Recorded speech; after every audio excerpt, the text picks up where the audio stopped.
Number 1. The door-in-the-face technique. Imagine you're walking down the street and a charity worker comes up to you and asks, "Would you be willing to donate $500 to help struggling families?" That's a huge ask. You probably hesitate, feel a bit uncomfortable, and then say no. But then they immediately follow up with something like, "Okay, totally understandable. How about just 20? Suddenly, that second request feels much smaller and way more reasonable. And without even realizing what just happened, you're reaching into your pocket and handing over the money. You've just experienced one of psychology's most powerful compliance tricks, the door-in-the-face technique. This strategy works because of something hardwired into human behavior: reciprocal concessions. When someone makes a big request and then backs off with a smaller one, we naturally feel like we should meet them halfway, as if we owe them something just for compromising. Psychologists have tested this technique in many studies. In one famous experiment, researchers first asked students to volunteer 2 hours a week for 2 years at a juvenile detention center. Unsurprisingly, everyone said no. But then the researchers immediately followed up with a smaller ask. "Would you at least be willing to chaperone a group of kids on a one-day trip to the zoo?" 3 times more students said yes to this smaller request compared to when the zoo trip was asked as a standalone favor. Why? Because after turning down something extreme, the second request felt like no big deal.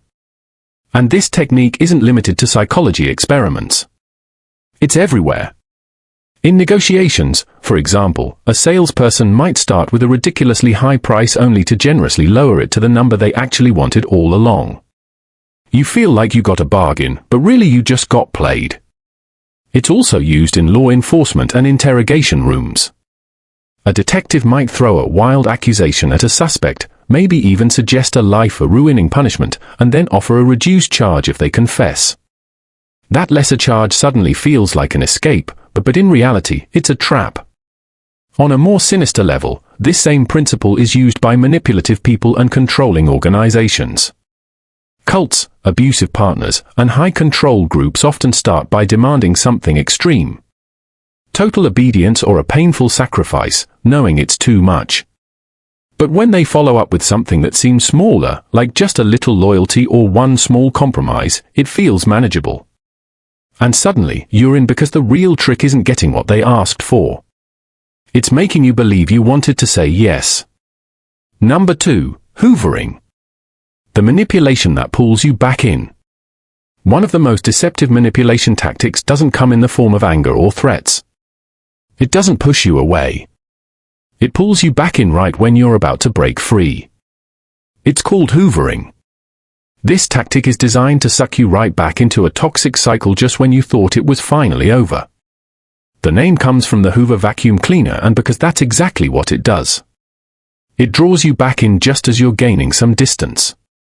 It's used by narcissists, emotional abusers, and manipulators who can't stand the idea of losing control over you. And it works because it preys on something very human. Hope. The hope that this time maybe things will be different. Take Charles Manson for example. When members of his cult tried to leave, he didn't always use threats. Instead, he pulled them back in with affection, validation, and a false sense of belonging. He made them feel special, irreplaceable. He convinced them that the world outside could never understand them like he did. His goal wasn't just to get them back, and it was to make them willingly give up control all over again. Hoovering doesn't always look the same. It can take many forms. The love bomb. Hoover.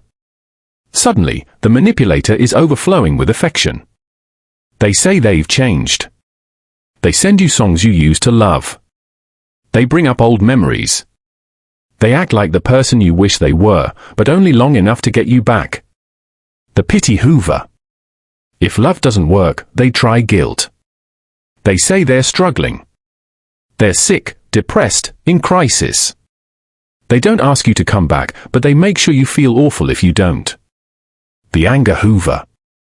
And if guilt doesn't work, they lash out. They blame you, call you heartless. Post online about how great their life is now. All to make you react. Because the goal isn't to move on. It's to keep you emotionally hooked. And that's why it works. The brain craves closure. Every act of kindness makes you forget the cruelty. Every act of cruelty makes you crave the kindness again. It's not one trick. It's a repeating cycle, a psychological tug-of war that keeps you stuck. So, how do you escape it? You recognize it for what it is. Not a real attempt to reconnect, but a control tactic. Once you see it clearly, it loses its grip. Cut off contact. Don't explain. Don't respond. Hoovering only works if you respond.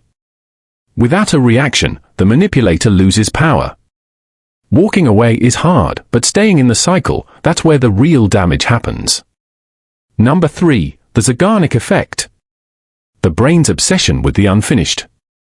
Ever notice how an unfinished task stays stuck in your mind like an itch you can't scratch? A song that cuts off before the last chorus or a movie that ends right before the climax, it drives you crazy. That's the Zeigarnik effect, and it's one of the most unsettling psychological tricks ever discovered. Now imagine someone weaponized that feeling, deliberately leaving things unfinished just to keep you hooked, anxious, desperate for closure. That's not just a psychological quirk anymore. That's manipulation. The effect is named after Blumar Zeigarnik, a Soviet psychologist who noticed something odd while watching waiters in a cafe. They could remember every detail of unpaid orders, but forgot everything the moment the bill was settled. In other words, our brains obsess over unfinished business. Loose ends demand our attention. And marketers know this. Think about your favorite shows. Why does every episode end on a cliffhanger? Because your brain hates incompleteness. It fixates on it and makes you crave the resolution. That's why we binge watch entire seasons. It's not just entertainment. It's a trap. But the darkest part, manipulators use this, too. Cult leaders, toxic bosses, abusive partners. They leave things unresolved on purpose. A boss keeps promising that promotion but never delivers. A narcissist ghosts you mid-conversation so you're left begging for answers. A political leader stirs up fear but never offers a solution. The tactic is always the same. Leave the brain hanging and it'll keep chasing the answer forever. And most people never even realize it's happening. Number 4, scarcity. Why we crave what we can't have. Have you ever noticed how when something seems limited or exclusive, you suddenly want it more? Doesn't matter what it is, a luxury car, a rare sneaker, someone's attention, if it feels scarce, it instantly feels valuable. That's the psychology of scarcity. One of the most heavily exploited tricks in the world. Just look at Black Friday. Every year, people push and trample each other to grab discounted TVs or microwaves. Not because they need them, but because they're told there aren't many left. Stores create this illusion of high demand by faking scarcity. And it works. When something feels scarce, your survival instincts kick in. Thousands of years ago, scarcity meant life or death. If food or shelter was limited, you fought for it. That instinct still exists today. So when something feels rare, your brain tells you, go get it, even if you don't need it. That's why luxury brands limit production. The fewer handbags there are, the more people want them. That's why influencers hide content behind paywalls. The exclusivity makes it feel more valuable. Even dating apps feed off this. When someone is hard to get, they become irresistible. But this trick goes way beyond products. It's been used to control entire societies. Totalitarian regimes restrict access to information, making people desperate for the truth. Cult leaders claim only they hold the answers and the outside world has nothing to offer. And here's the disturbing part. Scarcity makes people stop thinking clearly. When you think something is slipping away, you forget to ask if you even want it in the first place. Number 5, the placebo effect. They gave you a pill. You took it without question. And just moments later, the pain began to ease. Relief flowed through your body, your system responding exactly as expected.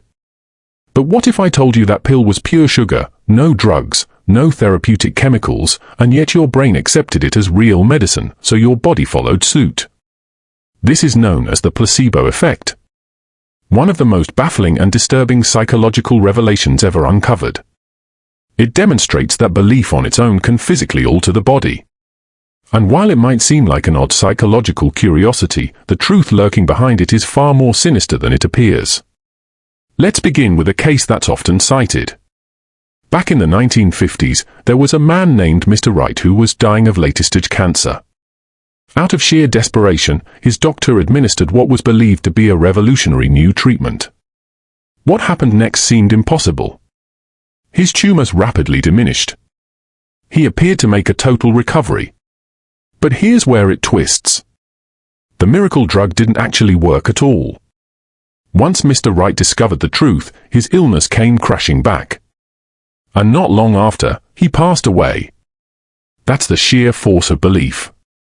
When the mind is convinced of a cure, the body can be tricked into healing itself. Research has shown that people given fake pain pills release real pain-relieving chemicals. Simulated surgeries, where doctors only pretend to operate, can lead to true improvements in physical health. Even individuals with Parkinson's have experienced noticeable relief simply because they believed they had been medicated. But here's where the story turns from strange to deeply disturbing. This mental mechanism can be turned into a weapon. If belief is powerful enough to restore, it's also powerful enough to destroy. This darker version is known as the nocebo effect, the malevolent sibling of the placebo. Instead of instilling the idea that you're recovering, it implants the belief that you're deteriorating. Tell someone a completely harmless tablet will cause harm and their body will create very real reactions. Stomach cramps, migraines, even the symptoms of genuine illness. And this isn't just theoretical, it's historical. In some voodoo traditions, practitioners have cursed individuals to death and those victims died because they genuinely believe the curse would kill them. In the world of medical fraud, scammers have sold bogus treatments, giving false hope to desperate people, allowing disease to spread undetected until it's far too late. And in modern-day drug testing trials, participants sometimes suffer severe symptoms, not because of the actual medication, but because their brains anticipated them. Now, pause and really consider what this suggests. If belief alone can alter your biological state, then how often have you been unknowingly manipulated? How many times have your pain, your healing, your suffering, or your recovery been influenced not by what actually happened, but by what you expected to happen? And more importantly, who's been crafting those expectations? Let's dig into something called framing. Number 6. Framing effect manipulation. Picture yourself entering a grocery store. You spot one product labeled 90 fat-free yogurt. Seems like a healthy pick, right?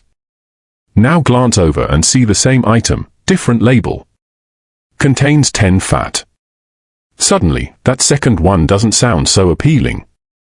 Even though it's exactly the same thing, that's the framing effect, a psychological illusion that doesn't change the data.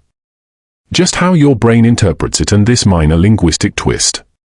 It can completely override your logical thinking. Maybe you're thinking, so what? That's just smart advertising. But it's much more than that. Framing doesn't just sway what you eat. It manipulates your politics.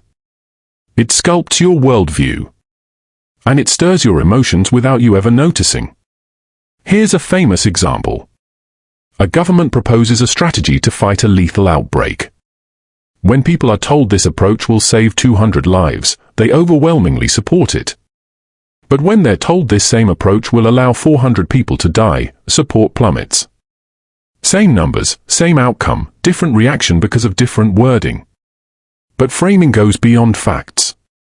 It bends morality, too. Take a polarizing debate. Label one faction as pro-life, the other as pro-choice. Notice how each term is loaded with positivity. No one wants to be called anti-life or anti-choice. The way something is labeled can trigger moral alignment before you even explore the issue itself. And this is where the danger sharpens. Framing doesn't just guide opinions, it manufactures truth. Picture two headlines covering the same event. Protesters march for justice in the streets. Angry mobs riot across the city. Exact same event, completely opposite emotional responses. Read the first, you'll likely feel empathy. Read the second, you'll likely feel fear. This is how institutions, from media outlets to governments to corporations, shape your beliefs and behaviors without ever having to falsify anything. They don't need to lie. They just need to reframe. Control the narrative. And you control the response. But it goes even further. Think about how this plays out in your personal life. Ever had someone say, "I'm sorry you feel that way," instead of, "I'm sorry for what I did"? That's a subtle form of framing. It gently shifts the blame away from the action and puts it on your reaction. Or picture a controlling partner saying, "I just want what's best for you," instead of, "I don't want you making your own decisions." Same control, different mask. One paints them as a protector. The other reveals them as a manipulator. And once a frame has been placed, it's incredibly hard to escape from it. If you're told someone is difficult, everything they do is filtered through that expectation. If a brand markets their product as luxury, you'll convince yourself it's superior, even when it's identical to a budget version. Framing doesn't distort reality. It distorts how you perceive reality. And once someone takes hold of your perception, they don't have to force you to act. You'll act on your own. Number 7. Emotional contagious exploitation. Have you ever walked into a space and immediately sensed the emotional tone? Maybe a tense atmosphere made you nervous, or someone's laughter instantly lightened your mood. That's not coincidence. That's emotional contagion. A subconscious process where feelings are transferred from one person to another. Humans are built to mirror. It's how we connect and communicate. If someone near you is agitated, your brain silently absorbs it through body cues, voice, posture, expression. Before long, you're carrying their emotion as if it were your own. This happens beneath awareness. You don't even realize it's happening, which is precisely what makes it so dangerous. Consider this chilling example: mass hysteria. Think about the Salem witch trials. One person expresses fear, another reacts, and soon an entire community spirals into madness. No one stops to verify. They just respond to the wave of emotion surging through the crowd. This phenomenon has played out in economic collapses, violent protests, even cult behavior. When the group panics, you panic, too. Not because of facts, but because of emotional atmosphere. Skilled manipulators weaponize this. They don't need to command you. They just need to project an emotion you can't resist. A confident speaker can make people ignore obvious lies. A narcissist faking sadness can trap someone in guilt. A hyped-up salesman can make you feel urgently interested in something worthless. Even fake emotions can ignite real ones. A manipulator doesn't have to feel fear, anger, or joy. They just have to act like they do, and you'll respond as if it were real once you're caught in their emotional current. Your reasoning dims. That's how political leaders whip crowds into blind loyalty. It's how cult heads gain unshakable control, and how toxic partners keep their victims stuck. Whoever controls the emotional climate controls everyone inside it. So next time you're overwhelmed with a feeling that came out of nowhere, pause and ask, did I create this emotion or did someone else plant it? Because not every feeling you experience belongs to you.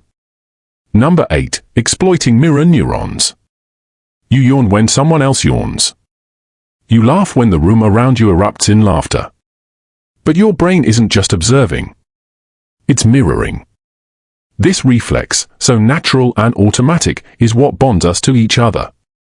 It's the glue of human connection. But disturbingly, that same instinct can be turned against you in ways you might never see coming. At the heart of this subtle form of manipulation are mirror neurons. These are specialized brain cells that fire not only when you perform an action, but also when you watch someone else do it. They're why you flinch when someone gets hurt, why you instinctively smile back when someone smiles at you. They are the biological foundation of empathy, bonding, and influence. But like any powerful mechanism, they can be weaponized. Take one of history's darkest examples, the rise of Adolf Hitler. He didn't just deliver speeches. He embodied the crowd's emotions. He mirrored their fears, their frustrations, their hopes, and then reflected it all back at them. His words weren't crafted to persuade with logic. They were carefully designed emotional loops amplified by the crowd's reaction until reason gave way to pure feeling, because when emotion takes over, critical thinking takes a backseat. But here's the thing. Mirroring doesn't require an arena full of thousands. Salespeople use it. Politicians, cult leaders, scammers, they all do. A manipulator will subtly imitate your posture, match your tone, mimic your gestures just enough to make you feel safe. Your brain, wired for connection, picks up on these cues. And without realizing it, you think, this person is like me. I can trust them. That's how con artists get strangers to confess their secrets just minutes after meeting. They are not merely listening. They're feeding your own behavior back to you. And it goes even deeper. Mirroring doesn't just create comfort. It can manufacture attraction. It can simulate intimacy. It can create loyalty out of thin air. Studies show that when someone copies your body language, even subtly, you're more likely to like them, to trust them, to agree with what they're saying, even if you've never met before. This is exactly how toxic relationships take root. An abuser may begin by mirroring your personality, your interests, your values. They create the illusion of a perfect match. And once you're emotionally hooked, the game changes. They stop mirroring. They start controlling because now they know you're too emotionally invested to leave. But this isn't just a human trick. It's a system trick, too. Social media algorithms act like digital mirror neurons. Ever noticed how your feed seems to show exactly what you already think and feel? That's no coincidence. These platforms reflect your beliefs right back at you. They reinforce your worldview, amplify your opinions, and filter out anything that might challenge them. Over time, this doesn't just build comfort. It builds echo chambers, polarization, a distorted reality where the only perspective you see is your own. So, how do you protect yourself? First, recognize when you're being mirrored. If someone mimics your behavior a little too closely, if they reflect your emotions just a little too perfectly, pause. Ask yourself why. Second, break the rhythm. Change your posture. Shift the conversation. Introduce an unexpected thought. A genuine person will flow with that naturally. A manipulator, they'll stumble because they rely on predictability to maintain their grip. Mirror neurons are part of what makes us human. They help us learn, they help us care. They help us connect. But in the wrong hands, they become tools of deception, turning your own empathy into a weapon and using it against you. The scariest part, when it's done right, you won't even notice it's happening. Number 9. Divide and conquer. Two people, once inseparable, begin to drift apart. They start questioning each other, mistrusting each other, not because of anything either of them did, but because someone else wanted it that way. A rumor here, a twisted truth there, little calculated moves meant to drive a wedge between them. And once that wedge is deep enough, the person who caused it all quietly takes control. This is divide and conquer, a time-tested manipulation strategy that has controlled people for centuries. It dismantles alliances. It weakens resistance. It strengthens power for the one orchestrating it all. History is full of examples. The British Empire used this tactic to maintain control over its colonies, turning communities against each other so no one could unite to resist them. Authoritarian leaders use it, too, fueling divisions among citizens through politics, culture, or manufactured outrage to keep the public distracted and disorganized. But this strategy isn't just for emperors and dictators. It's happening in everyday life. A manipulative boss will turn co-workers against one another so no one feels safe enough to challenge authority. A toxic partner might stir conflict between you and your loved ones until they become the only voice you trust.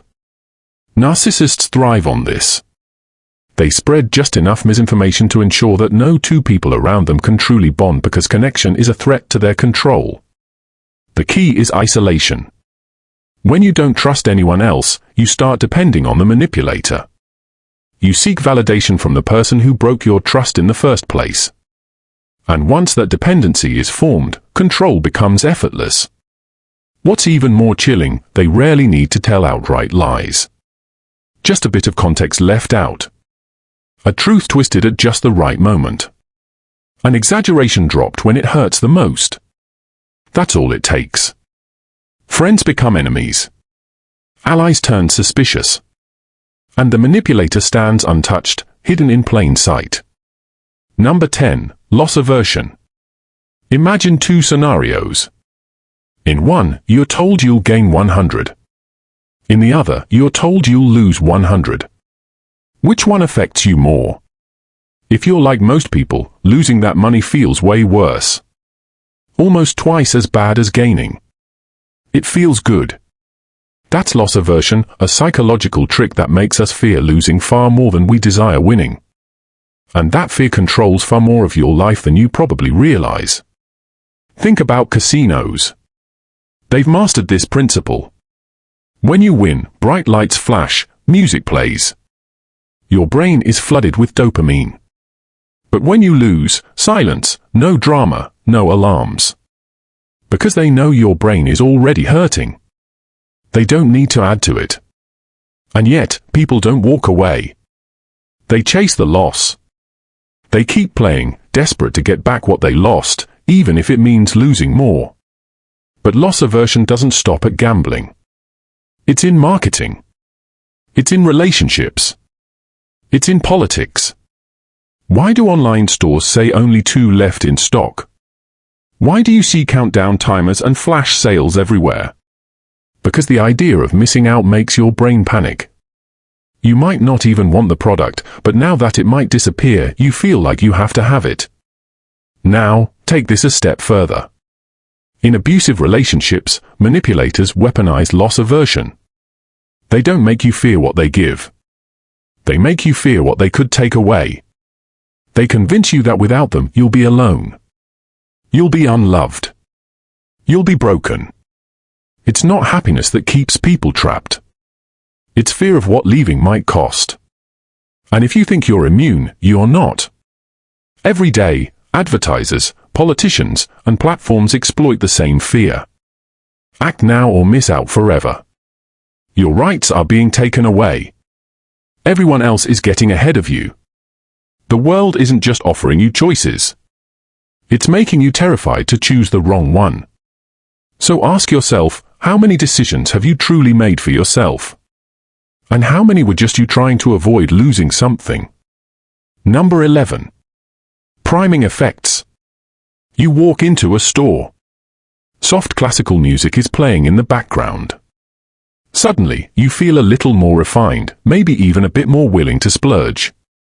Later that day, you're at a restaurant and the menu is written in an elegant cursive font. Almost instinctively, the more expensive dishes start looking more appealing. You think you're making these decisions freely, but the truth is you've just been primed. Priming is one of the most subtle yet powerful psychological tricks out there. It's the process of planting an idea into your mind without your awareness, making you more likely to think, feel, or act a certain way. No force, no persuasion, not even conscious awareness. Just a quiet whisper to your subconscious guiding your choices before you even know you're making them. One of the most famous examples, the old age experiment. Researchers asked participants to unscramble sentences using words like wrinkled, bingo, and Florida. Then they timed how long it took those participants to walk down a hallway. Those exposed to the age-related words walked significantly slower. They didn't know why. Their minds had been primed to feel older, and their bodies responded accordingly. And it's not just experiments. This trick is everywhere. Supermarkets place fresh flowers near the entrance, not for decoration, but to make you associate the store with freshness and quality. Political ads repeat the same phrases endlessly until those words feel familiar and therefore more believable. Even job interviews aren't immune. If they read about failure earlier in the day, they may unconsciously judge a candidate more harshly. Priming works because your brain loves patterns. It's constantly searching for connections, even when none exist. If you hear the word yellow, your brain will recognize banana faster than if it had heard an unrelated word. If you see a brand's logo often enough, you'll start to feel like you trust that company, even if you've never used their product. But here's where it gets darker. Priming doesn't just nudge your preferences. It can control narratives. It shapes perception. News headlines deliberately choose words that set the tone before you even read the article. A crime story that uses the word youth instead of gang immediately feels different. A company that calls layoffs right-sizing makes job losses sound like strategic evolution rather than economic failure. And it gets worse. In legal settings, a single word can change a verdict. When witnesses are asked, how fast was the car going when it smashed into the other?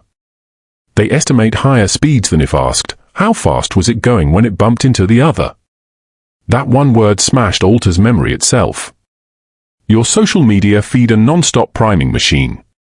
Every like, every suggested post, every trending headline, it's all shaping your thinking before you form your own opinion. Even the font or background color can influence emotion.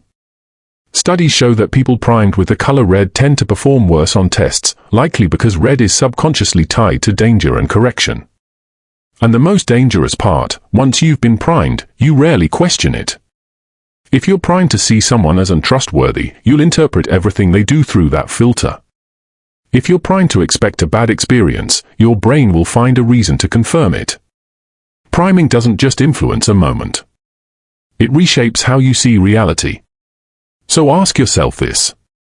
How many of your thoughts are really yours? And how many were planted before you even realized it? Number 12, the power of touch. The warmth of a handshake, a gentle pat on the back, the soft brush of fingertips on your arm. These tiny, almost invisible gestures might seem harmless, just casual parts of everyday life. But what if I told you they could control your thoughts, influence your decisions, even change how you see the world? This is the power of touch, a psychological weapon so subtle most people never even realize it's being used against them. Yet, it can shape behavior in ways that are almost impossible to resist. Take one classic experiment. Restaurant waiters were told to lightly touch customers on the shoulder or forearm when returning their change. The result, tips jumped by up to 40. In another study, job interviews gave candidates a simple handshake. Those who received a firm, confident touch were consistently rated as more competent and more hireable regardless of their actual performance. Why does this happen? Because touch is the most ancient form of communication. Long before speech, before language, before writing, humans used touch to bond, to comfort, to signal status. And that ancient instinct still runs deep. Touch builds subconscious trust. It creates connection. Even if you don't consciously notice it, your brain does. It associates touch with warmth, familiarity, and authority. Research even shows that if a doctor lightly touches your arm while giving a diagnosis, you are more likely to believe them and follow their advice. That's why politicians shake hands obsessively. Why salespeople gently touch your elbow. It's not just friendliness, it's strategy. Now, here's where it gets dark. This effect works even when you don't want it to. Studies show that even unwanted touch, as long as it's not aggressive, can lower your ability to resist persuasion. Manipulators know this. Con artists, cult leaders, even skilled interrogators use touch to break defenses. A cult leader might gently place a hand on your shoulder while speaking, making you feel bonded to them. A scammer might brush your arm casually as they talk, making you more cooperative. You won't notice, but your subconscious already has. Touch is also used in power games. Ever notice how powerful people, CEOs, politicians, often place a hand on someone's back as they walk through a door? That's not just politeness. It's a physical cue. I'm in control here. And more often than not, the person being touched accepts that dominance without even realizing it. But here's the most disturbing part. Even knowing all of this doesn't make you immune. Your brain is still wired to respond the same way. The next time someone touches your arm, you'll still feel a flicker of trust or comfort. You might question it later, but by then, your guard is already down. So the next time you feel a touch on your shoulder, a hand brushing your sleeve, or unfamiliar warmth in a handshake, Pause. Ask yourself, was that an accident, or was it a carefully placed move to make you just a little more obedient? Number 13. Exploiting mirror neurons. You yawn when someone else yawns. You laugh when everyone around you starts laughing, even if you didn't hear the joke. That's not coincidence. Your brain isn't just observing. It's mirroring. This instinct is the foundation of human connection, but it can also be turned against you in ways you'd never expect. At the core of this manipulation are mirror neurons, specialized brain cells that activate not just when you do something, but when you see someone else do it. They make you flinch when someone gets hurt. They make you smile when someone smiles. They're the foundation of empathy, bonding, and social influence. But like any powerful tool, they can be weaponized. One of the most chilling examples, Adolf Hitler. He didn't just give speeches. He mirrored the emotions of his audience. He took their fears, frustrations, and hopes and reflected them back. His words weren't just persuasive. They were emotional feedback loops amplified by the crowd's energy. He didn't argue with logic. He made people feel. And once emotion takes over, critical thinking shuts down. But mirroring doesn't need a massive crowd. Salespeople, cult leaders, con artists, politicians, they all use it. A manipulator will subtly copy your posture, your gestures, even your tone. And without realizing it, your brain goes, they're like me. And if they're like me, I can trust them. That's how con artists can make you open up to them just minutes after meeting. They're not just talking, they're reflecting you. It goes deeper. Mirroring can even manufacture attraction. Loyalty studies show that when someone mimics your body language, you're more likely to trust them, like them, and agree with them, even if you barely know them. This is how toxic relationships begin. An abuser may start by mirroring their victim's personality, values, and interests, creating the illusion of perfect compatibility. But once emotional attachment is locked in, the mirroring stops. Control begins. By then, it's too late. And it's not just people using this tactic. Entire systems do it. Social media algorithms are digital mirror neurons. They feed you content that aligns with your existing beliefs. Not by accident, but by design. The more you see what you already agree with, the stronger your biases become. Over time, this creates echo chambers, polarization, and a dangerous inability to see other perspectives. So, how do you protect yourself? First, recognize when you're being mirrored. If someone's matching your tone, your body language, your emotions too perfectly, pause. Ask yourself, is this genuine? Second, disrupt the pattern. Shift your posture. Change the subject. Throw in something unexpected. A real person will roll with it. A manipulator will stumble. Mirror neurons are what make us human. They help us connect, learn, empathize. But in the wrong hands, they turn your own instincts against you. And the scariest part, when done well, you'll never even realize it's happening. Number 14, the halo effect. First impressions are powerful, but what if I told you they don't just shape how we feel about someone, they distort everything we see? That's the halo effect. It's a psychological trick so subtle yet so manipulative that it can make someone seem smarter, kinder, or even more trustworthy than they actually are simply because of one positive trait. And once that halo is in place, it's almost impossible to shake off its influence. Imagine you're sitting in a courtroom watching two different defendants on trial for the same crime. One is well-dressed, articulate, and confident. The other disheveled, anxious, avoiding eye contact. Without knowing a single fact about the case, who seems more guilty? Studies show that attractive, confident individuals are far more likely to be perceived as innocent. Meanwhile, those who appear nervous or unpolished are assumed to be guilty, even if the evidence says otherwise. That's the halo effect at work. It happens because the human brain craves shortcuts.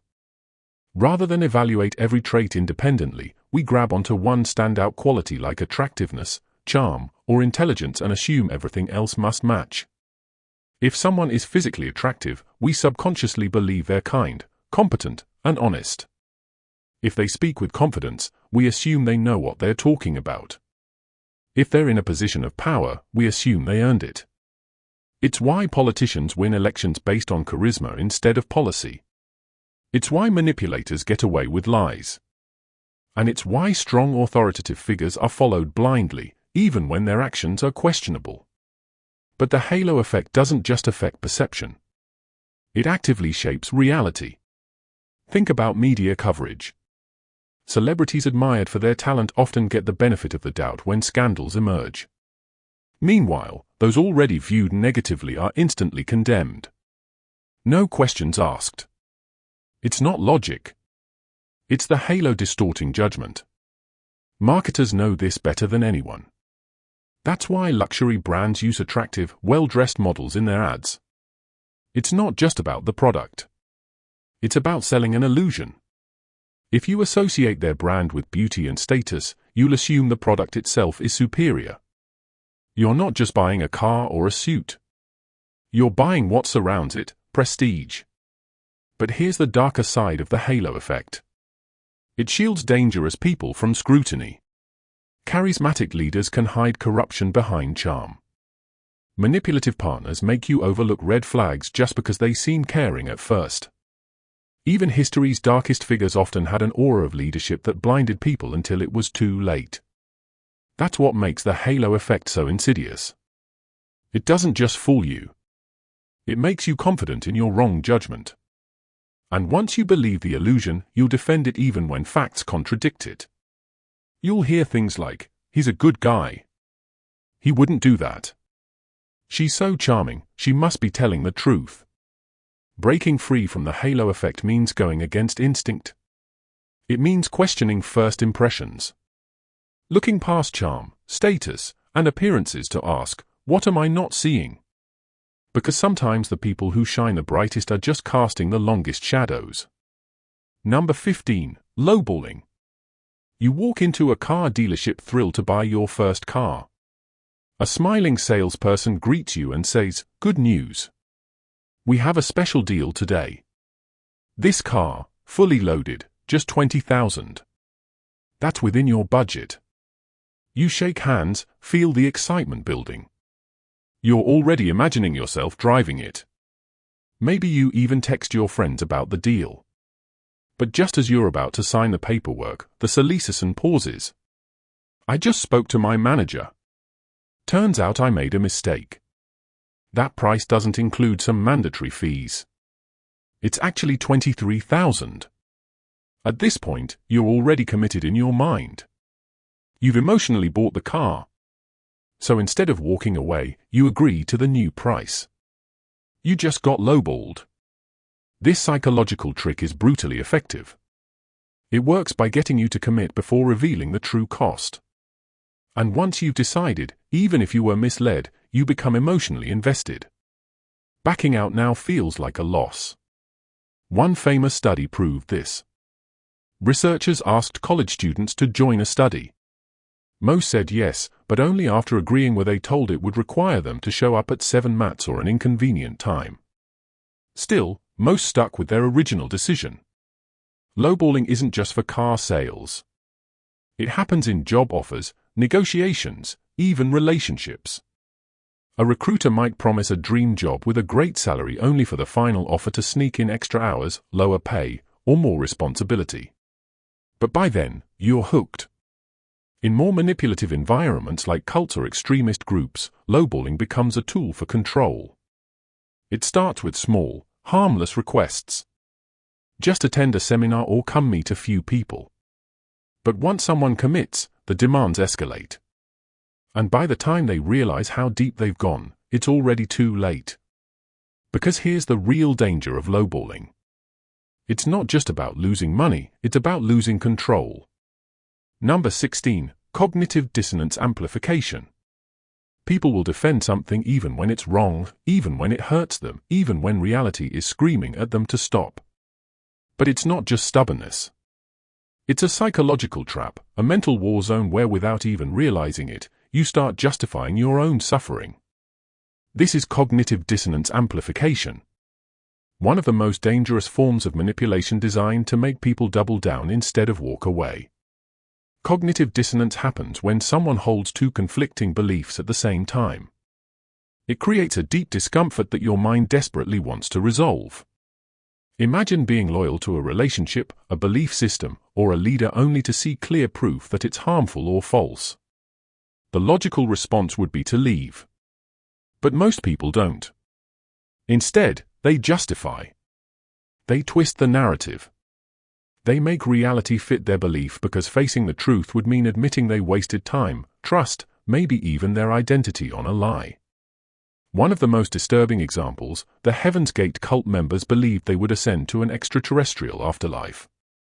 When their leader prediction failed, when the spaceship never came, did they question the belief? No. Their faith got stronger. They convinced themselves it was a test of loyalty. And the more they sacrificed, the harder it became to leave. Until in 1997, that belief ended in mass suicide. But this isn't just about cults. It happens everywhere.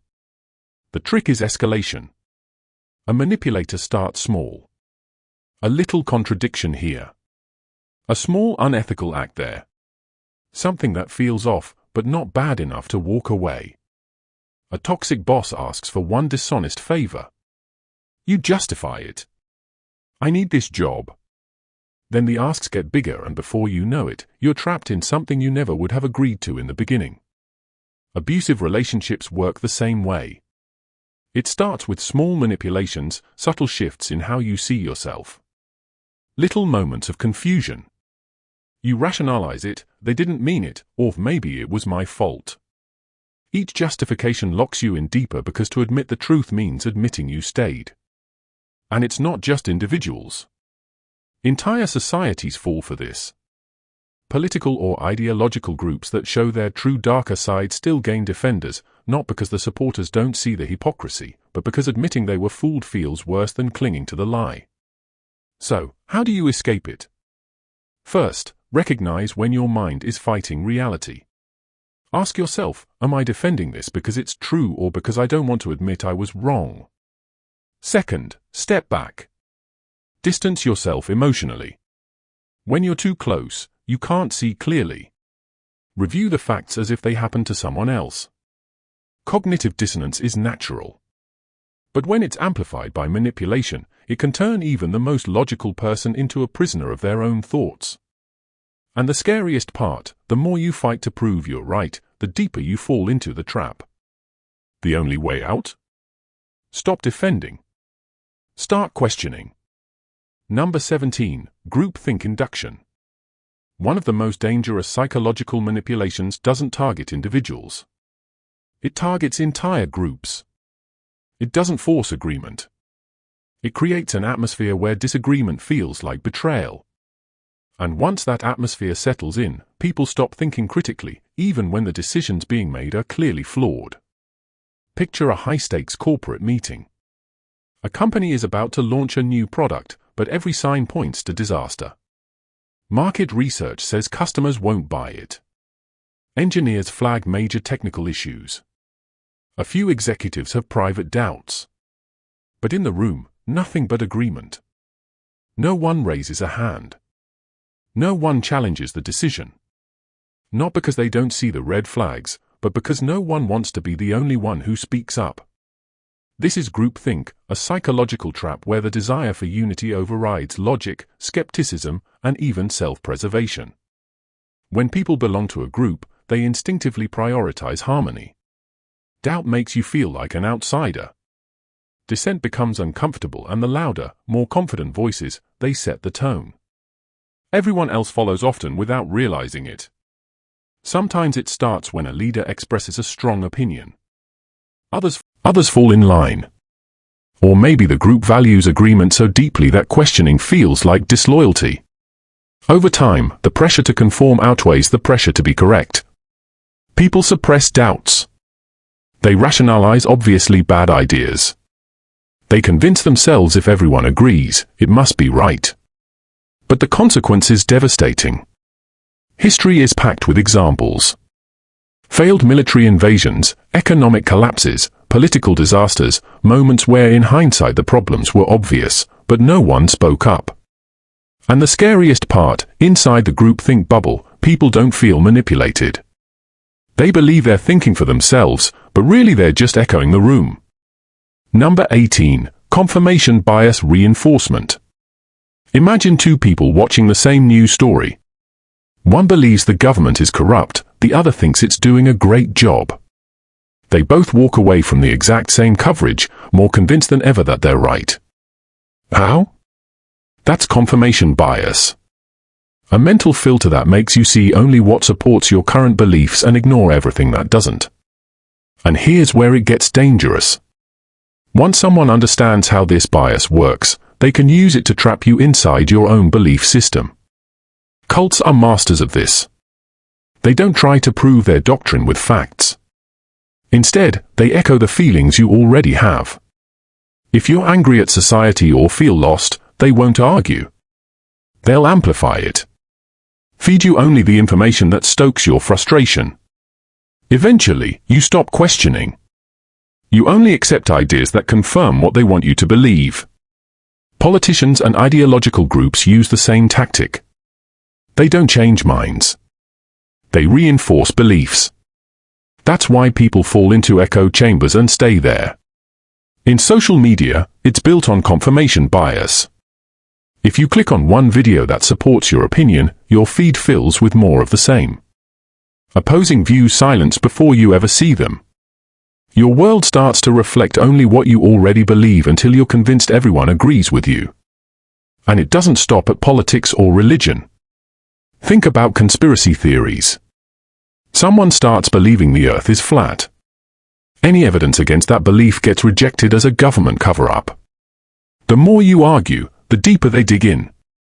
Why? Because their brain is no longer trying to find truth.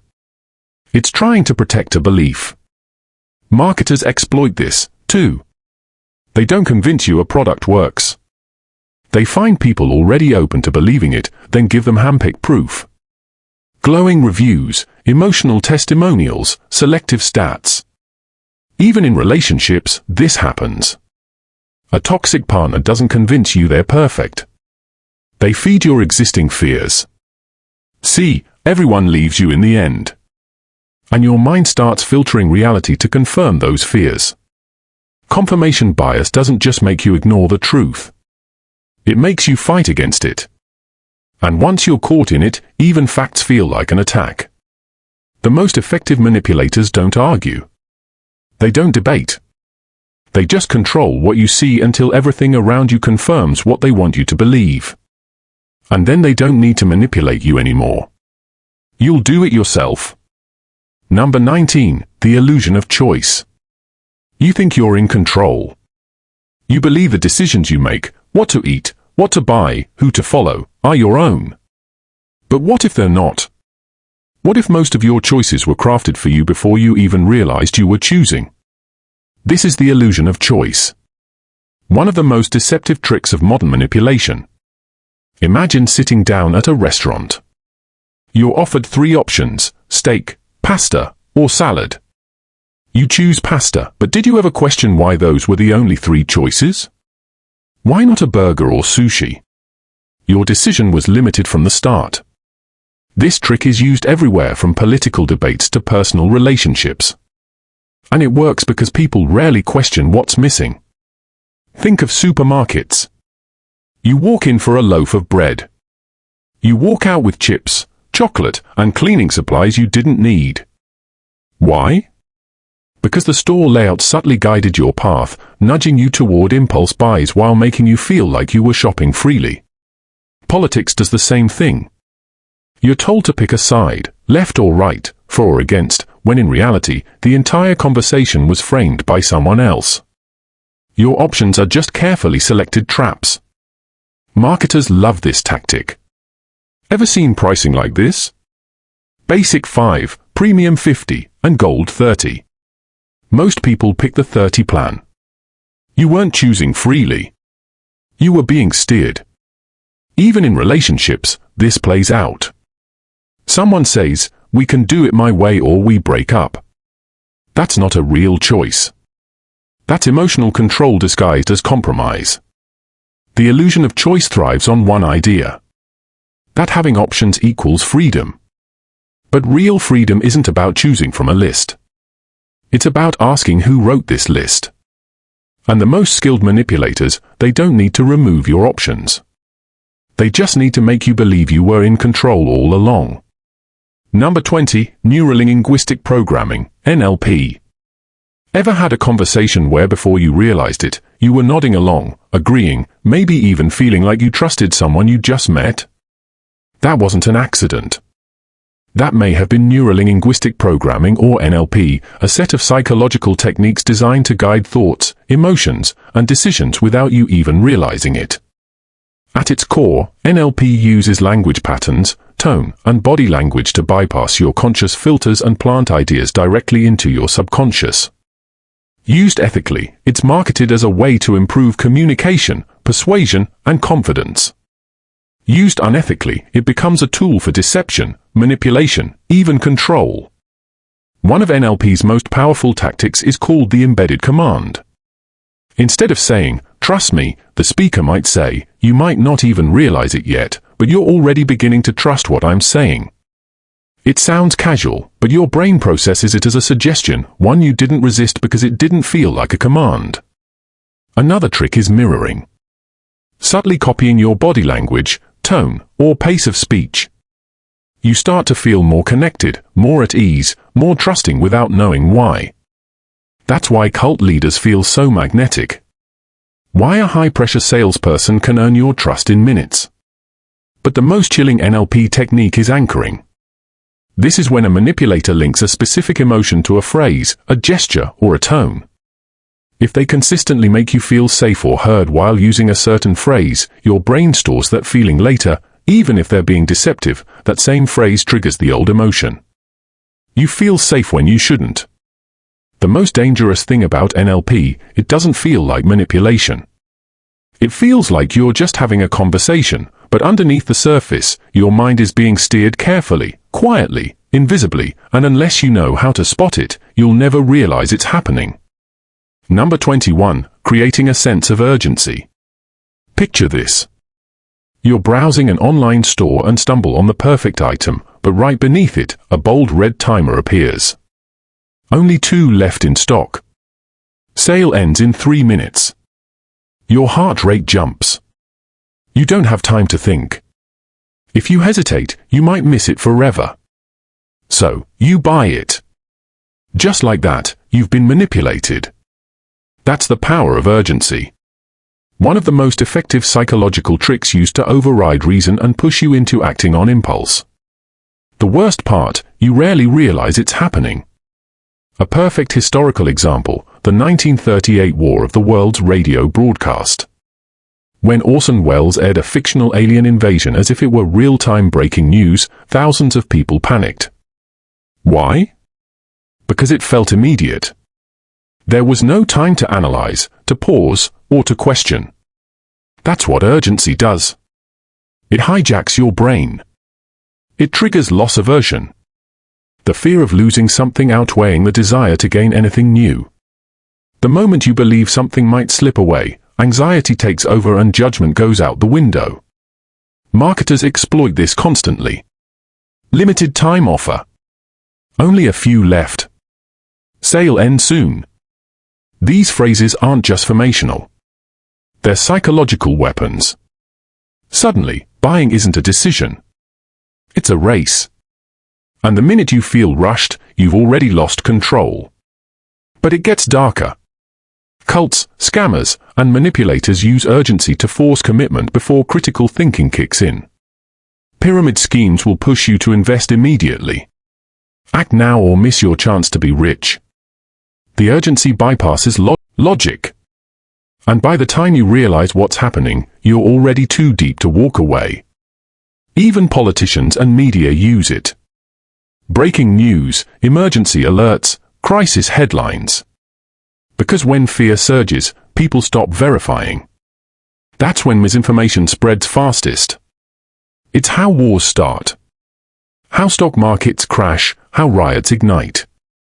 Almost always it begins with a manufactured sense of urgency. The truth is, when your emotions are in the driver's seat, your rational mind shuts off. That's when you're most easily led. And that's the most disturbing part. Urgency feels natural.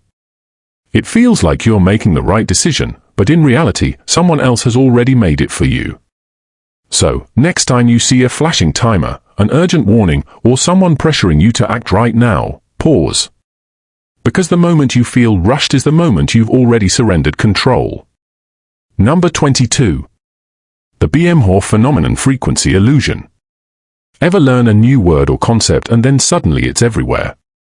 You hear a strange phrase for the first time and now it's in every conversation. You spot a rare car once and suddenly it's parked on every corner. It's not a glitch in the matrix. It's not a cosmic coincidence. It's your own brain playing tricks on you. It's called the Biehmhoff phenomenon, also known as frequency illusion. Here's how it works. Once your brain locks onto a new idea, it subconsciously starts scanning the world for it. The information was always there, but now your mind is tuned to spot it. And suddenly, reality itself feels like it's shifting. Here's where it gets dangerous. This little glitch in your perception can be weaponized to change what you believe, how you think, and what you think you're noticing. Let's say someone wants you to adopt a certain idea. They don't force it. They plant it subtly. A tweet, a podcast, a random comment. At first, it feels like coincidence, but then it starts showing up more. Headlines, social feeds, conversations. It feels like the idea is gaining traction. But in truth, it's just your brain being hacked. Marketers love this. A brand ensures its name accidentally crosses your path multiple times a day. Soon you assume it must be popular, desirable. Real politicians and propagandists use the same strategy. They repeat a phrase, a message, an ideology, and eventually it feels like everyone believes it. But the truth is, they just made sure you saw it over and over. Cults, they drop ideas like seeds, then water them slowly until your brain starts filtering the world around those ideas. And then those beliefs feel like your own. The Biehmhoff phenomenon distorts your sense of reality. And the worst part, it doesn't feel like manipulation. It feels like you discovered the pattern. Like the world is confirming what you already suspect. That's what makes it so dangerous. So the next time something starts appearing everywhere, pause. Ask yourself, is this truly happening or is someone carefully making sure I see it? Number 23. Subliminal messaging. You think you control your thoughts, your beliefs, your decisions. But what if right now, even as you listen, there are messages being planted in your mind? Messages you're not consciously aware of, but that still shape what you choose. This isn't science fiction. Subliminal messaging is real. It's powerful. And it's been used for decades to manipulate people without their knowledge. The most infamous case, the 1957 Coca-Cola experiment. A researcher claimed he flashed the words, "Drink Coca-Cola and eat popcorn," on a movie screen for a split second, too fast to notice, but enough for the subconscious to absorb. He said concession sales skyrocketed. Later, he admitted he faked the results, but the world panicked, and for good reason, because the concept wasn't a lie. Advertisers, politicians, intelligence agencies, they've all explored subliminal techniques because they work. At its core, subliminal messaging is about bypassing the conscious mind, your critical thinking, your mental defenses. It targets the subconscious, which absorbs everything without filter, without resistance. Here's how it's used. Hidden imagery and ads, subtle shapes, phrases, or symbols that trigger emotion. Color psychology and background music and political campaigns designed to sway emotion without facts. Social media algorithms that quietly reinforce what they want you to see until you believe it's your own opinion. And it goes deeper. Auditory subliminals, barely perceptible sounds in music or ads, can spark unease or excitement. High-pitched tones can cause urgency. Low frequencies can induce discomfort. Ever felt strangely compelled to shop longer in a store? That may be engineered background music keeping you browsing and buying. Then there's priming. You hear or see something subtle, a color, a phrase, a scent. You don't notice it. But later, when you're faced with a decision, your brain leans toward a specific outcome without you knowing why. Casinos are built on priming. Flashing lights, ringing bells, no clocks, no windows. All designed to make you lose track of time and keep spending. The darkest part, subliminal messaging, has become normal. Routine. Invisible. News networks use loaded language to guide how you feel about a story. Social media reinforces your biases until you live in a filtered reality. Even personal relationships can be shaped by subtle reinforcement. Gaslighting through repetition. So here's the real question. How much of your thinking is truly your own? How many of your beliefs, preferences, fears, even values were gently planted into your subconscious? The terrifying truth you may never know. Number 24, the foot and mouth effect. Most people believe that being polite, warm, and friendly always works in their favor.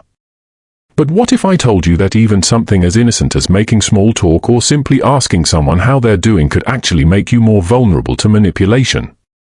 This is the foot and mouth effect, a psychological trick that plays on your very need to be seen as kind, agreeable, and emotionally present. And once someone knows how to use this against you, they can begin shaping your decisions without you even realizing it. One of the most well-documented examples of this effect comes from a study by social psychologists Howard and Gangler. They found that when people were first asked a simple, seemingly harmless question, something like, "How are you feeling today?" they became significantly more likely to comply with a later request, even if that request had nothing to do with the original conversation. Why? Because the moment you verbalize something about yourself, especially something positive, your subconscious kicks in. You feel a subtle pressure to remain consistent with what you just said. If you tell someone, "I'm having a good day," it actually becomes harder to say no to a favor they ask right after. Denying them would contradict the positive tone you've already set. This tactic is everywhere in sales negotiations and even police interrogations. A skilled salesperson won't launch into a pitch right away. Instead, they'll start with light conversation. Maybe ask about your day or make a small observation about something personal. And the moment you respond with something like, "I'm doing well. Thanks for asking," you've unknowingly stepped into a psychological trap. You've projected warmth. You've opened the door to connection, and now you feel the need to stay consistent with that friendly, cooperative version of yourself. So when they ask you to take a quick look at a product or consider an option you didn't even want, you're far more likely to go along with it. In high-stakes settings like interrogations, this trick becomes even more dangerous. An interrogator might begin with casual, non-threatening questions. The goal? Get the suspect to respond in a calm, cooperative tone. And once that tone is set, the person unconsciously wants to maintain it. It becomes harder to resist, easier to give in. It's a psychological doorway. Once you step through, it's very hard to back out without feeling like you're contradicting yourself. So why does this happen? It comes down to one of the deepest psychological drives we have, the desire for internal consistency. Once we say something out loud, especially in front of someone else, we feel an instinctive pull to match our actions to our words. Social norms reinforce it. None of us want to come off as rude, dishonest, or contradictory. If you say, "I love helping people," and then someone asks you for help, saying no feels wrong, even if helping them was never your plan in the first place. This tactic doesn't just work on individuals. It can be used to manipulate the masses. Political campaigns and propaganda often start with broad feel-good statements like, "We all want a better future." Once the public agrees, they're subtly led toward specific policies. Policies they might not have agreed with at all had it not been for that initial emotional hook. So, how do you protect yourself? Start by noticing when a conversation feels unusually warm or overly friendly. Especially if it's followed by a request, that's your red flag. Take a mental step back. Just because you responded with politeness or positivity doesn't mean you owe anything in return. Learn to separate the friendly tone from the manipulation. Because in the end, the foot and mouth effect thrives on something as simple as speaking. Your own words become tools of persuasion used to trap you into decisions you never meant to make. Number 25. The power of playing dumb. There's a saying, never underestimate the power of a fool. But what if the fool isn't really a fool at all? What if playing dumb is a carefully crafted manipulation tool, a way to control situations, lower people's defenses, and gain the upper hand without them ever realizing it? The power of playing dumb is one of the most underestimated psychological tricks. Yet, it's been used for centuries by politicians, by criminals, and by everyday manipulators who know exactly how to stay one step ahead. One of the most well-known examples of this trick in action is the legendary detective Columbo. He was famous for his disheveled appearance, his slow, rambling speech, and his almost clueless demeanor. Every suspect underestimated him, dismissing him as a bumbling officer until he caught them in their own contradictions. That's the essence of this tactic. When you appear less competent or less intelligent, people reveal more than they intend to. They drop their guard. They assume they're the one in control. But how exactly does this work? First, playing dumb gives the illusion of harmlessness. If someone appears clueless, they don't seem like a threat. People are naturally inclined to take charge when they perceive someone else as struggling. And that puts the dumb person in a position to be underestimated. This is especially effective in negotiations, in social interactions, and even in legal situations. By pretending to be oblivious, the manipulator gathers information without suspicion. They let others over-explain, fill in the details, and unknowingly expose their weaknesses. Then there's the art of selective incompetence, pretending not to know how to do something so that others step in and take responsibility. Employees use this trick all the time to avoid extra work. A person who doesn't know how to set up a presentation, cook a meal, or fix a computer might be perfectly capable, but by feigning ignorance, they push the responsibility onto someone else. It's a passive form of control, one that forces others to step in, do the work, and ultimately hand over power. This trick also thrives in social manipulation. Have you ever noticed how some people pretend to misunderstand or misinterpret a situation just to avoid accountability? By acting confused or unaware, they dodge blame.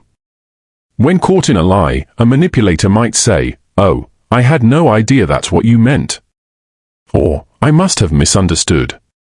This forces the other person to second-guess their own stance, making them appear unreasonable for holding the manipulator accountable. But the darkest side of this trick is its ability to exhaust and frustrate its target. Imagine trying to argue with someone who pretends they just don't understand your point. No matter how clearly you explain it, the more you try to clarify, the more they feign confusion. Eventually, you give up, frustrated, exhausted, and sometimes even doubting yourself. This is psychological warfare in its simplest form. It creates a mental loop where the victim becomes increasingly anxious, struggling to make sense of something that isn't actually rooted in confusion but in deception. In politics, this tactic is often used to deflect responsibility. Leaders may feign ignorance about scandals or mistakes, claiming, "I was never informed" or "I don't recall that happening." It buys them time. It shifts blame. It creates uncertainty about the truth. And when done skillfully, it allows them to escape scrutiny while their opponents waste energy trying to prove what should have been obvious. At its core, the power of playing dumb is about control. It exploits trust, lowers defenses, and manipulates people into revealing too much or taking on burdens they never should have accepted. It's a powerful reminder that not every fool is foolish. Sometimes the person pretending to be lost is the one leading you exactly where they want you to go. Number 26. Love bombing. At first, it feels like something out of a movie. The attention is intoxicating. The affection is overwhelming. You finally found someone who sees you. Really sees you. They flood you with compliments. They send constant texts. They tell you you're special. That they've never met anyone like you. It's intense, exhilarating, almost too perfect. And that's because it is. This is love bombing. A psychological trick designed to make someone emotionally dependent before pulling the rug out from under them. It's not about genuine affection. It's a setup, a carefully crafted illusion. Love bombing works by hijacking the brain's reward system. When someone floods you with extreme positivity, your brain releases dopamine, the same neurotransmitter involved in addiction. It's a high, an emotional rush that feels impossible to walk away from. And that's exactly the point. In relationships, it might look like extravagant gifts, rushing intimacy, or intense declarations of love after only a few days. In friendships or workplaces, it's an instant connection. Relentless praise and flattery that feels almost surreal. But the real trick isn't in the excess, it's in the reversal. Because once the victim is hooked, the withdrawal begins. The good morning texts stop. The warmth fades. The compliments turn into cold indifference or worse, criticism. Suddenly, the person who made you feel like the most special person in the world pulls away, and you're left scrambling trying to understand what went wrong, and this is where the real manipulation begins. Instead of recognizing the pattern, the victim blames themselves, they analyze every conversation, they lower their boundaries, they work harder to fix what they think they did wrong, they chase the affection, not realizing that the honeymoon phase was never real to begin with. This cycle, intense affection followed by sudden emotional starvation, is a psychological trap. It's called intermittent reinforcement, the same mechanism that makes gambling so addictive. The victim never knows when the affection will return, so they keep chasing it, tolerating worse and worse treatment just for another hit of that early euphoria. It's a tactic used by narcissists in relationships, by cult leaders to keep followers obedient, even by toxic workplaces to manipulate employees into loyalty. The unpredictability creates an emotional roller coaster. The victim becomes so focused on regaining the high, they don't realize how much control they've lost. By the time they finally see the pattern, it's already too late. They're exhausted, they're isolated, they're doubting their own instincts. Number 27, the bandwagon effect manipulation. It starts with a simple thought: everyone else is doing it, so it must be right. That's the bandwagon effect in action, one of the most underestimated yet powerful psychological tricks. It doesn't just influence your decisions, it exploits one of your deepest, most primal fears, the fear of being left out. It's the reason people jump on trends without questioning them. It's how misinformation spreads like wildfire. It's why we conform to ideas that we've never really stopped to think about. Take the Salem witch trials for example. In the late 1600s, it all started with just a few accusations, but then it spiraled. People turned on their neighbors. Dozens of innocent people were executed, not because of evidence, but because everyone else seemed to believe it. And when the crowd moves in one direction, standing against it doesn't just feel hard, it feels impossible. At its core, the bandwagon effect is incredibly simple. When enough people adopt a belief or behavior, others follow, not because they believe it's right, but because they fear being left behind. It's why we've seen things like the 2008 housing crisis. People watched real estate prices skyrocket and they kept investing. Everyone else was doing it, so it must have been smart, right, until the bubble popped and everything collapsed.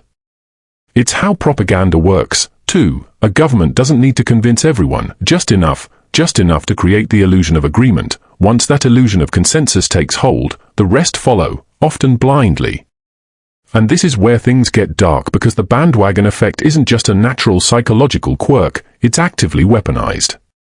Marketers exploit it to drive sales. Ads don't just show products, they show you that everyone else is buying them. Join the millions who've already switched. Trending now, don't miss out. The goal isn't to convince you logically, it's to make you afraid of being left out. Social media platforms take it even further. Algorithms amplify content that already has likes, comments, shares. Why? Because once you see that thousands of people like something, you're more likely to believe it, even if it's false. Politicians do it, too. They'll fill rallies with paid supporters to create the illusion of mass approval. They don't have to win your mind, they just have to make you feel like you're already the minority if you don't agree.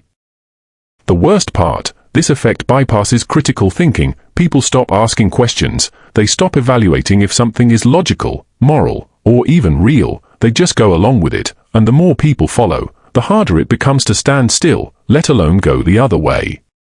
It snowballs into mass conformity, And once you're caught in it, you may not even realize it's happening. You think it was your choice all along. Number 28. Reframing failure. Reframing failure sounds harmless, like a motivational technique, but when used manipulatively, it becomes one of the most dangerous psychological weapons out there. It doesn't just change how you see your mistakes, it changes how you see yourself.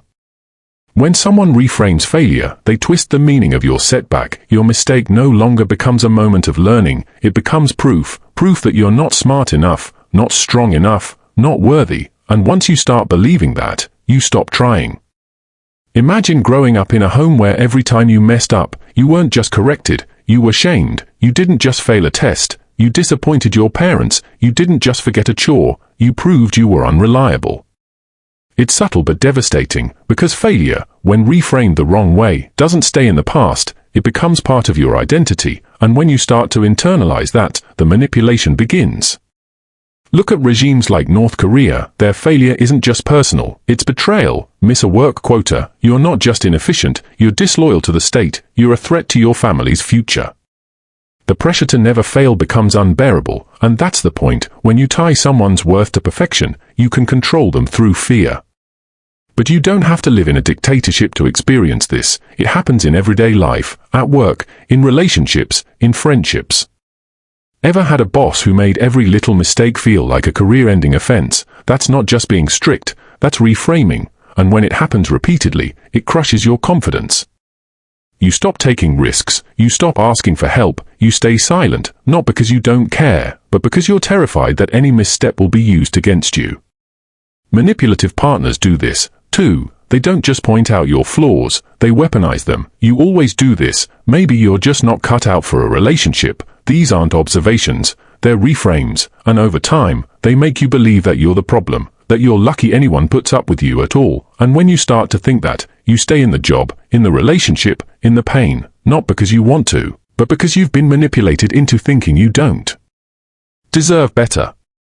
The darkest part, most people don't even realize it's happening. They think they're just not trying hard enough, that they really are the failure someone else told them they were. But here's the truth, failure is not personal, it is not permanent, and it's not defined by anyone else. If someone else controls what failure means to you, they control you. Number 29. Gaslighting. What happens if someone keeps telling you that you're insane? At first, you reject it, you know who you are, you trust your own mind, you remember what you saw, what you felt, what was said, but over time, something begins to shift. Maybe you are overreacting, maybe you do get too emotional, maybe your memory isn't as sharp as you thought it was, and slowly, piece by piece, your confidence starts to erode.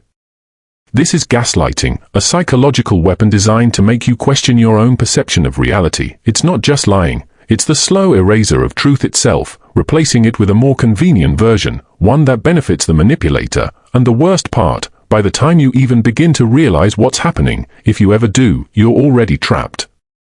The term comes from a 1944 film, Gaslight, where a husband slowly manipulates his wife into thinking she's going insane. He dims the lights in their home, literally, and when she notices, he denies it over and over until she starts doubting her own senses, her own sanity. But this isn't just some movie plot. This happens in real life, in toxic relationships, in cults, in politics, in workplaces, even in families. It usually starts small. A manipulator denies things they said or did. I never said that. You're imagining things. You always twist my words. And even when you have evidence, even when you're sure, their certainty makes you question yourself. Then they go further. They don't just deny your memories, they attack your mind. You're so sensitive, you're always dramatic, you make problems out of nothing. It chips away at your identity. Your emotional responses are now labeled flaws, and soon, you're apologizing for things you didn't do. You're second-guessing everything you think and feel, and when that confusion settles in, when you're no longer sure what's real, they become your compass. Then comes isolation. Gaslighters don't want outside voices disrupting their illusion, so they plant seeds of doubt. Your friends are jealous, your family doesn't understand you. Bit by bit, they become the sole authority in your world. At that stage, they don't need to gaslight you anymore. You do it to yourself. You edit your own thoughts before they form. You silence your own doubts. You accept their version of events not because it makes sense, but because you no longer trust your own mind to disagree. That's what makes gaslighting so terrifying. It doesn't just alter your behavior, it rewrites your sense of self. You start to abandon yourself, and by the time you see the truth, if you ever do, you're not just fighting the manipulator, you're fighting the version of you they created. Number 30. Guilt tripping. There's a way to control someone without raising your voice, without threats, without force. You don't even need to argue. All you have to do is make them feel bad. This is guilt tripping, a silent psychological chokehold. It doesn't force you to obey, it makes you want to obey, or at least feel too ashamed not to. Think about it. How many times have you done something not because you wanted to, but because you didn't want to feel like a bad person? Maybe you stayed in a relationship long past its expiration date. Maybe you took on a favor when you were already burnt out. Maybe you apologized for something that wasn't even your fault just to keep the peace. That's guilt tripping, and it's terrifyingly effective. Here's how it works. Step 1. The manipulator plants the seed. They twist the situation just enough to make you feel responsible for their pain. A parent says, "After everything I've done for you." A friend says, "I guess I don't matter anymore." A partner whispers, "I sacrifice so much for this and you're just going to walk away." Notice none of these statements demand anything outright. They don't have to. The guilt does all the work, but guilt isn't always enough. That's where shame comes in. Guilt says you did something wrong. Shame says you are wrong. It's not you forgot my birthday. It's you're a terrible friend. It's not you made a mistake. It's you're completely incompetent. And once someone believes that, they don't fight back. They don't just regret what they did. They feel like they are fundamentally broken. And that's where the control begins. Cult leaders, abusive partners, toxic bosses, they all use this tactic, not by screaming at people, but by convincing them they're never quite enough. When someone internalizes shame, they stop resisting. They start trying to earn approval that keeps moving just out of reach. And here's the darkest part. Eventually, you don't need a manipulator because you become your own. That voice, the one that says, "I should say yes, I don't deserve better, I must be the problem," it's theirs, but now it sounds like yours. And once you start guilt tripping yourself, the manipulation is complete. So, how do you break it? Start by asking, are you doing this because you want to? Or because you're afraid of being seen as selfish, ungrateful, or disappointing? Are you taking on blame that doesn't belong to you? Are you constantly chasing approval that never comes? If the answer is yes, pause, reclaim that moment, because guilt only has power when you stop questioning it, and the moment you stop playing their game, the spell breaks. Number 31. The contrast principle. Imagine you walk into a store to buy a new suit. The salesperson greets you with a warm smile and immediately brings out the most expensive option in the store. A designer suit that costs well beyond your budget. You shake your head saying it's too much. But then they show you a second suit, still pricey, but significantly cheaper than the first, and suddenly this second suit feels like a bargain. You convince yourself it's a great deal, without realizing it. You've just fallen for the contrast principle, a psychological trick that alters how we perceive value by comparing things side by side.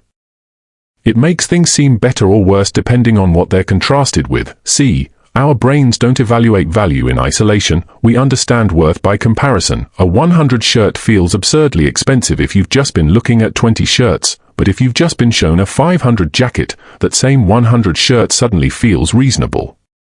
This mental shortcut happens so fast, we don't even realize we're being influenced, and it's one of the most effective persuasion tactics out there. Salespeople, marketers, real estate agents, high-pressure negotiators, they all use it. Ever noticed how luxury car dealerships show you the most expensive models first? That's by design. After seeing a car that costs $100,000, a $60,000 car feels like a steal, even if it's still outrageously expensive.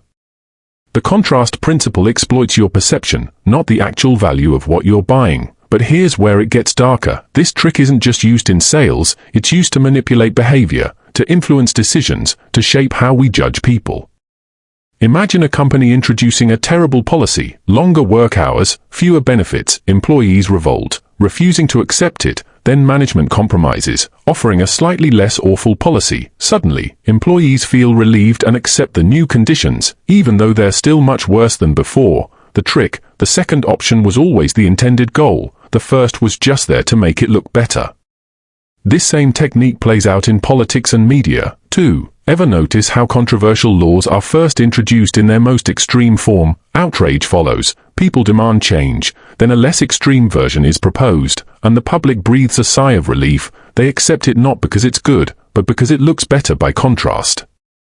And then there's how it shows up in human relationships. Someone who wants you to accept mistreatment might start by treating you terribly, cold, distant, critical, then suddenly they give you something small, a compliment, a gift, a moment of attention. That tiny kindness feels huge compared to how they treated you before, and suddenly you feel grateful, maybe even loyal. This is textbook emotional manipulation, and it's what keeps people stuck in toxic dynamics they would have rejected under normal circumstances. What makes the contrast principle so insidious is that it feels completely natural. Your brain truly believes the second option is better. It doesn't feel like manipulation, and once the effect takes hold, escaping it becomes nearly impossible unless you know it's happening.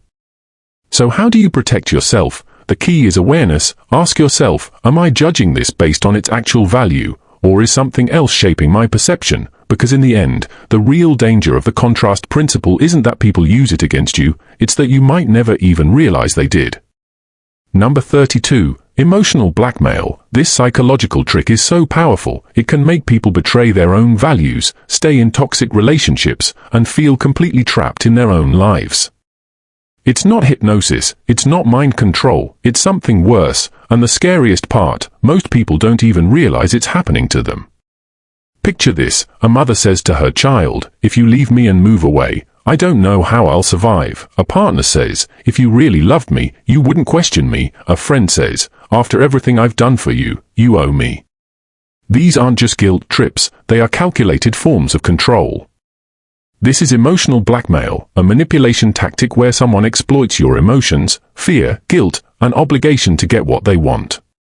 They don't ask, they don't force, instead, they make you feel like denying them is cruel, selfish, even dangerous, and before you know it, you're doing things you never wanted to do because saying no feels impossible.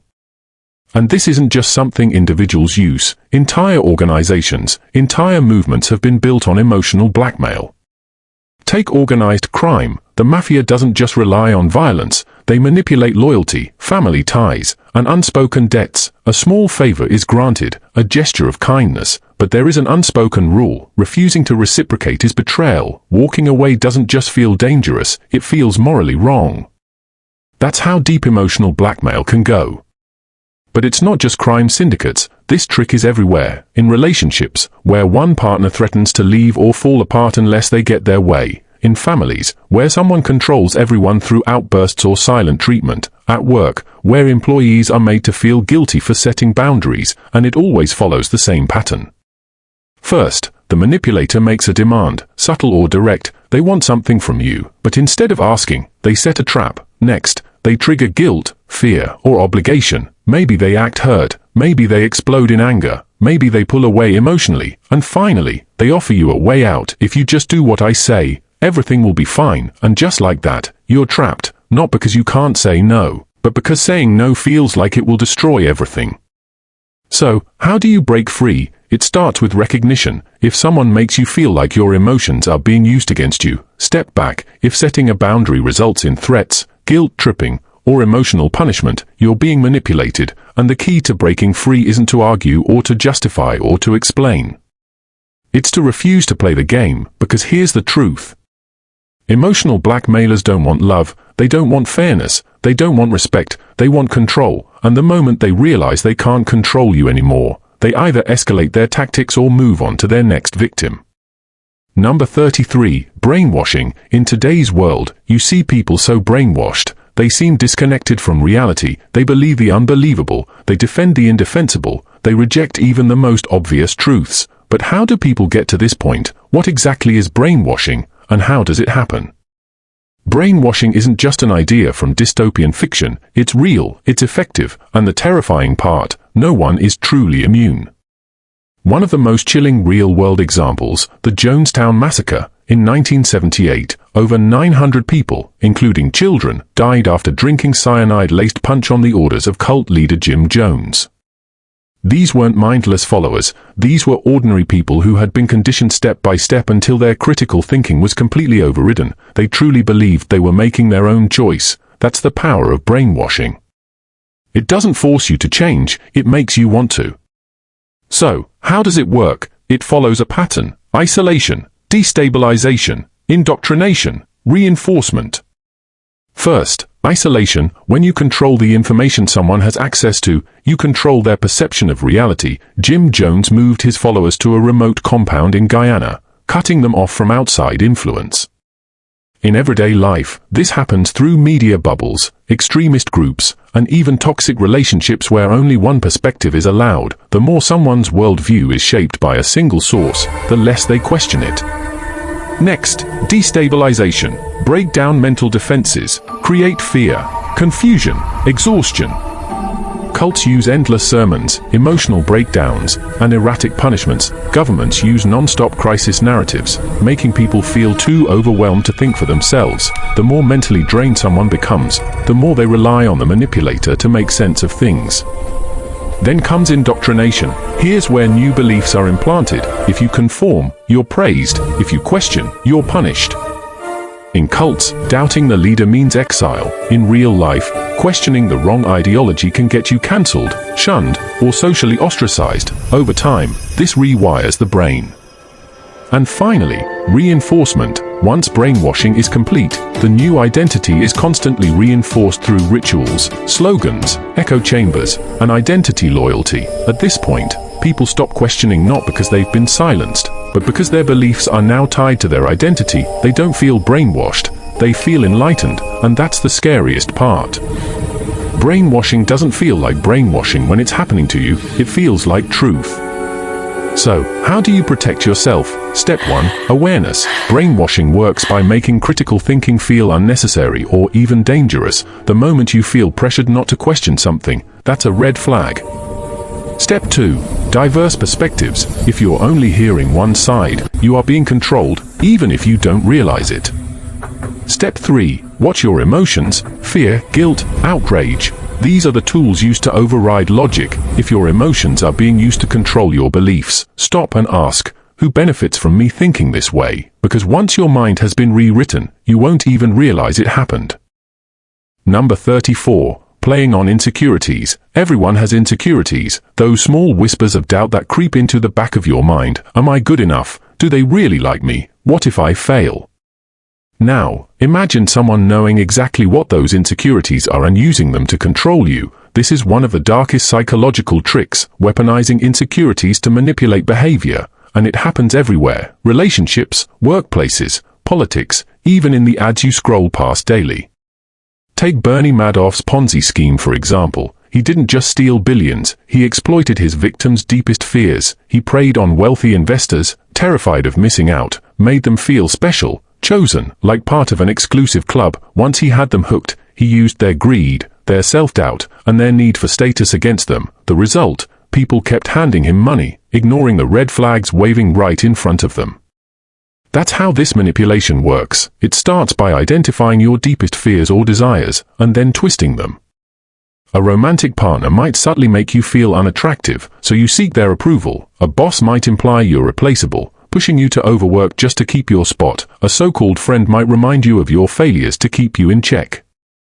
The goal? Make you dependent on their reassurance, their validation, their protection, and it's incredibly effective because insecurities cloud judgment.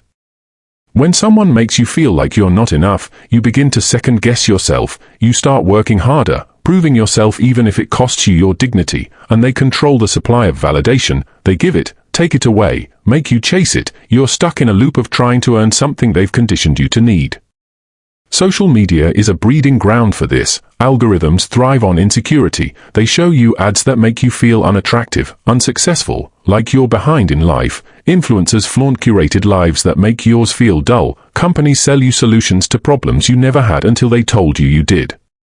But this isn't just about business, it happens in families, too. A toxic parent constantly reminding their child they'd be nothing without them. A jealous friend who downplays your wins so you never feel truly proud. A partner who chips away at your confidence until you feel lucky just to be with them. Over time, these tactics break you down, they make you easier to control. So, how do you fight back? First, recognize the pattern. If someone's words consistently make you feel small, insecure, or unsure of your worth, ask yourself, are they building you up or making you rely on their validation? Second, rebuild your confidence outside of their influence. The less power someone has over your self-worth, the harder it is for them to manipulate you. And finally, remember this, no one who truly cares about you will ever use your insecurities against you, because the most dangerous thing about this manipulation isn't just that people fall for it, it's that they often don't even realize it's happening until it's too late. Number 35, cultivating dependence. There's a reason cult leaders, abusive partners, and authoritarian regimes rarely rely on physical chains. They don't have to, because the most effective way to control someone isn't by locking them up, it's by making them believe they can't survive without you. This is the dark art of engineered dependence, a psychological trick designed to make people willingly surrender their independence, not through force, not through threats, but through emotional manipulation so subtle you don't realize it's happening until it's too late. It all begins with removing options quietly, strategically, one by one. A partner might insist that your friends don't really care about you. A group might warn that your family is toxic, you need to cut them off. A leader might whisper, only we know the truth, the outside world is dangerous. At first, these seem like concerns, maybe even loving guidance, but soon, they turn into rules and then into beliefs, until one day, you look around and you're alone, no one left to turn to, no one but them, and that's exactly where they want you. Because once isolation is complete, dependence takes over, they become your only source of validation, the only one you trust, the only one who can help, they create problems only they can solve, they withhold affection until obedience is guaranteed, they control the finances, the decisions, even your movements. Eventually, the victim stops making choices, not because they don't want to, but because they've been conditioned to believe they can't. And here's the cruelest part, the victim thinks it's their idea, they aren't physically restrained, they're not locked in a room, but they stay because their reality has been rewritten so completely that leaving feels like stepping off a cliff. This tactic isn't new, it's been used for centuries. Cults isolate members from their families, turning the leader into the only voice of truth. Abusive partners erode confidence until the victim believes they're nothing without them. Totalitarian regimes censor information so thoroughly that citizens feel powerless without the very system controlling them. And once someone has been broken down like this, they don't need to be forced to stay. They'll choose to, even when escape is possible, even when the doors are wide open. They hesitate, because when your entire identity has been shaped by someone else's control, freedom doesn't feel like freedom, it feels like danger, it feels like loss, and that's what makes cultivating dependence one of the most sinister psychological tactics ever used. Number 36, triangulation jealousy induction. There's a psychological trick so subtle it can quietly unravel your confidence without you even realizing it's happening. It's called triangulation. At first it seems harmless, a passing comment, a little comparison, but over time it turns the most self-assured person into an anxious wreck. Triangulation works by introducing a third person, real or imagined, into your relationship dynamic, the goal to create tension, competition, insecurity.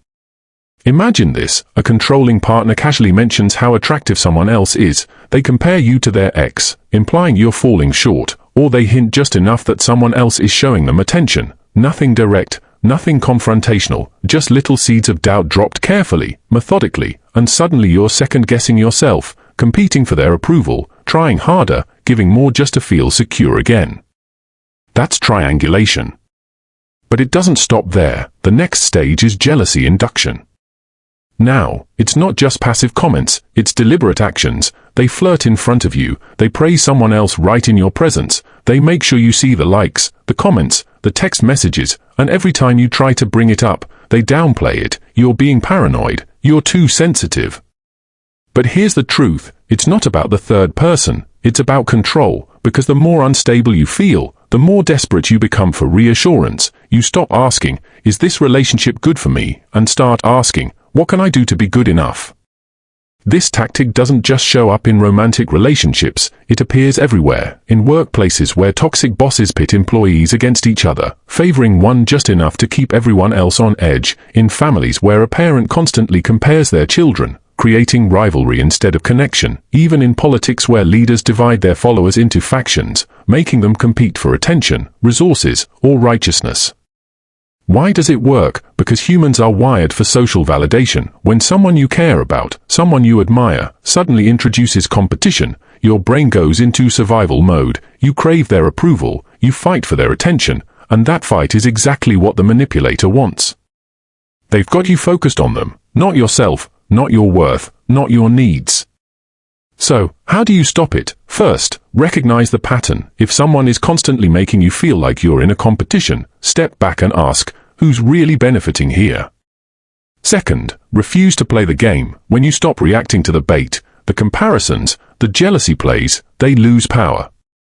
And finally, rebuild your sense of worth, because the stronger your self-esteem, the harder it is for someone to shake it with a third party. In the end, triangulation is a game of psychological warfare. It's designed to make you chase, prove, and submit, but the moment you stop chasing, the game is over. Number 37, authority bias, the hidden power behind obedience. In 1961, a chilling experiment took place that exposed something deeply unsettling about human nature. Psychologist Stanley Milgram wanted to know how far would ordinary people go when simply told to by someone in charge. Participants were brought into a lab and told they were part of a learning study. Their task, administer an electric shock to a stranger every time that stranger got an answer wrong. With each mistake, the shocks increased in intensity, starting with mild discomfort and ending in levels marked as dangerous. Now, the person being shocked wasn't real. It was an actor, faking screams, pleas, even silence, but the participants didn't know that. They looked uneasy, some hesitated, but most kept going, kept pressing that button just because a man in a white lab coat told them to. 2/3 of them went all the way to the highest voltage. They believed they were inflicting life-threatening pain, but they did it anyway. Why? Because of authority bias, our instinctive tendency to obey those we perceive as powerful, knowledgeable, or in control. It's the same psychological shortcut that makes us follow doctors' orders without question, believe what a newscaster says just because they're behind a desk, or go along with workplace policies, even when they make zero sense. In our minds, authority equals truth, and that blind trust can be incredibly dangerous.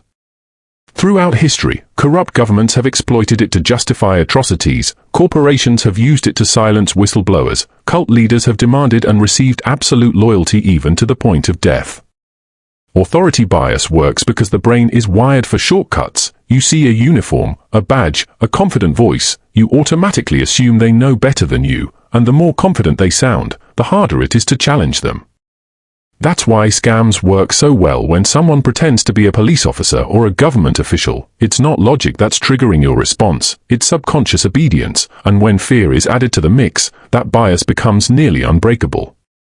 If the person in power not only gives orders, but also threatens consequences, then resisting doesn't just feel wrong, it feels dangerous. People comply even when they know something's wrong simply because saying no feels like a risk.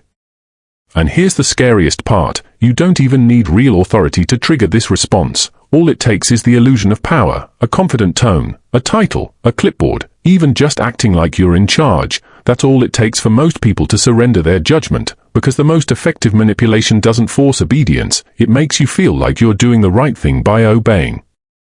Number 38, mind control, the subtle theft of thought.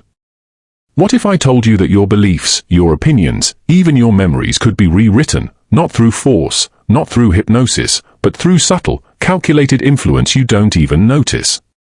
Sounds like science fiction, right, but it's real, and it happens more than you'd think. Take the infamous Stanford prison experiment. In 1971, 24 ordinary students were divided into two groups, guards and prisoners. No one was forced, no one was brainwashed, and yet within days something disturbing happened. The students playing guards became cruel, authoritarian, even sadistic. They humiliated the prisoners, denied them sleep, basic rights, even food, and the prisoners, they broke emotionally, mentally, they accepted the abuse as if it were deserved, as if it were real. No one told them to behave that way. It happened through psychological erosion, the slow, invisible breakdown of identity. First, isolation. Remove people from their familiar world and their reality starts to shrink, their anchor disappears, soon they'll believe almost anything. It's not just experiments or cults where this happens. Governments, corporations, even toxic relationships use the same formula. Limit your perspective, create fear, repeat a message until it feels true. Repetition is a weapon. The human brain craves patterns. If we hear something enough times, it starts to feel right. That's why propaganda works. That's how misinformation spreads. That's how people end up defending beliefs that actively hurt them. Then comes fear, the most powerful tool of all. Make someone feel unsafe, make the world feel out of control, then offer certainty. Authoritarians create enemies, cults predict doom, manipulative partners isolate and destabilize, and you stop questioning because mind control isn't about forcing you to change, it's about making you want to. By the time you realize it's happened, if you ever do, it's already too late. Number 39. Cultivating a false identity. When the liar becomes the lie, some manipulators don't just tell lies, they become the lie. They shape their entire identity to fit what will earn your trust. They don't just deceive, they perform. Take Frank Abagnale, the real-life con artist behind Catch Me If You Can. Before he was 21, he successfully impersonated a pilot, a doctor, and a lawyer. He had no degrees, no training, just confidence, charm, and carefully chosen details. But people believed him. Why? Because he understood something dangerous. If you look the part, act like you belong, speak with authority, people will fill in the blanks for you. They won't question, they'll assume. That's how manipulators work. They don't just trick you, they shape themselves into the person you want to trust, and once that illusion is built, others start reinforcing it. They vouch for the liar, defend them, ignore red flags. The fake identity becomes real, not just to others, but even to the manipulator themselves. The lie feeds itself. Over time, even they may no longer know what's real and what's been manufactured. Number 40. Social proof. The power of the crowd. In 1968, a woman named Kitty Genovese was attacked outside her apartment in New York. She screamed for help for 30 minutes. Dozens of people saw or heard it. No one helped. No one even called the police. Everyone assumed someone else would. This is the bystander effect, a dark consequence of social proof. Social proof is our instinct to follow the crowd. If lots of people believe something, do something, buy something, it must be right.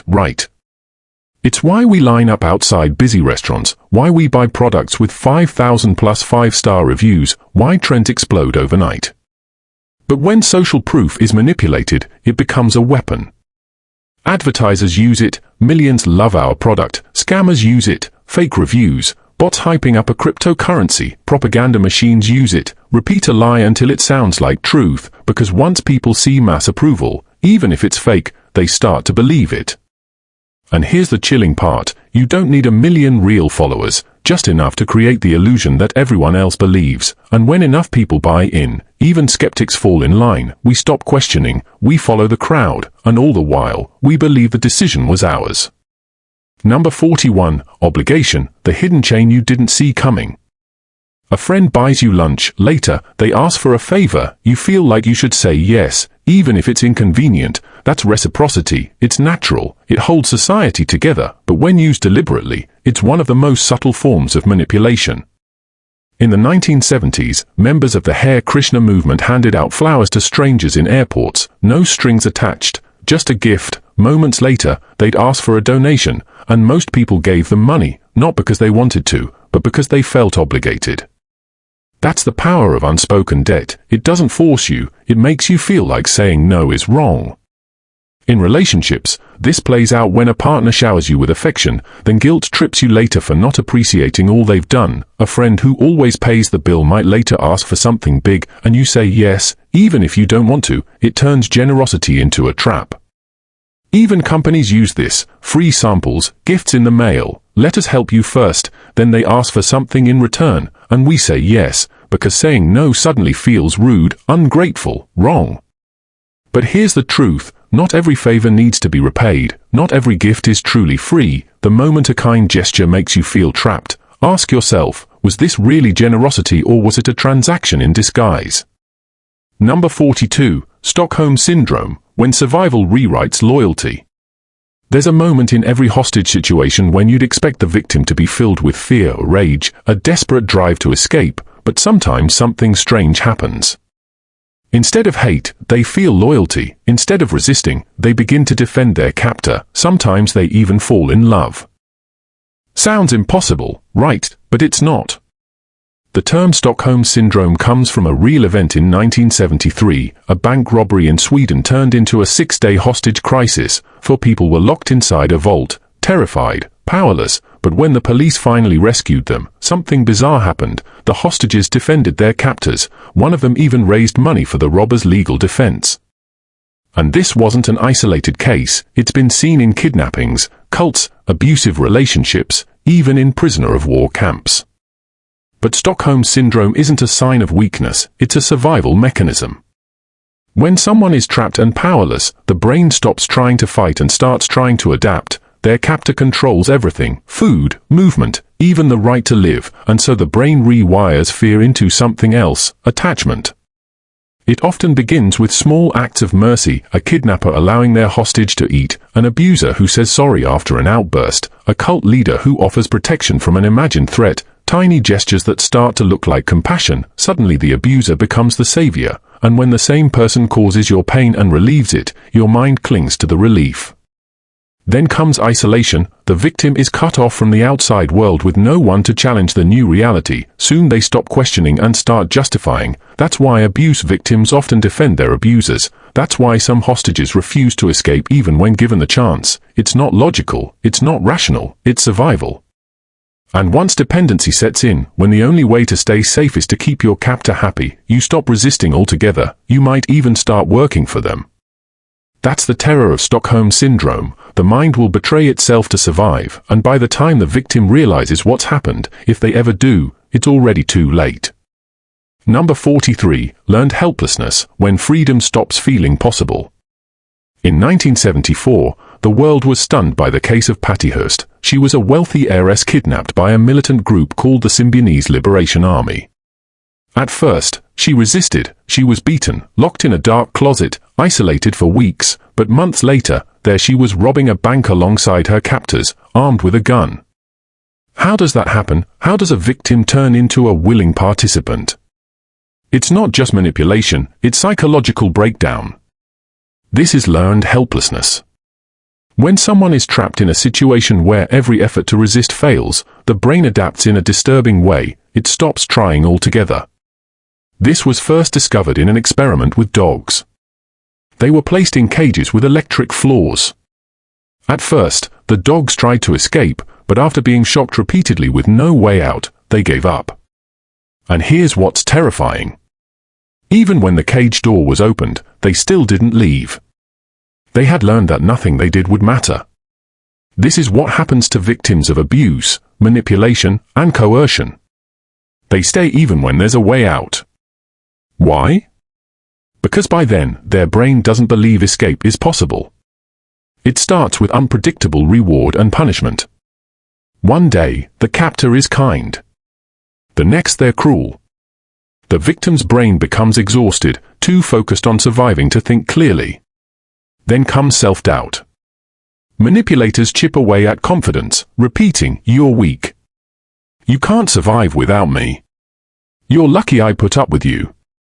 Eventually, the victim starts to believe it. Add isolation where outside voices disappear and the captor becomes the only reality. Then finally, forced dependence. The victim relies on their abuser for food, shelter, emotional connection, everything. By this point, they don't just accept the abuse. They might defend it. Just like Patty Hearst. They're not just victims anymore. They're participants. This is why people stay in toxic relationships. Why cult members remain loyal. Why prisoners of war bond with their captors. It's not stupidity. It's not weakness.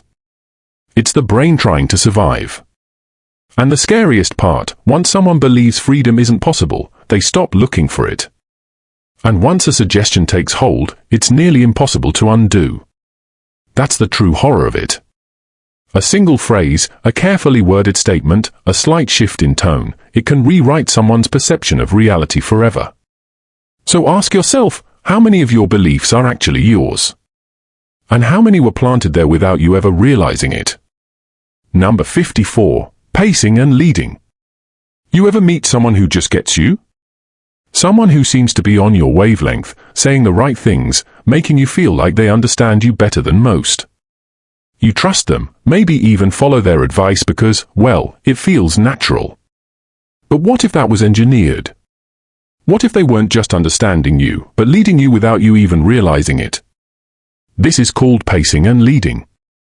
A psychological technique used in persuasion, manipulation, and even mind control.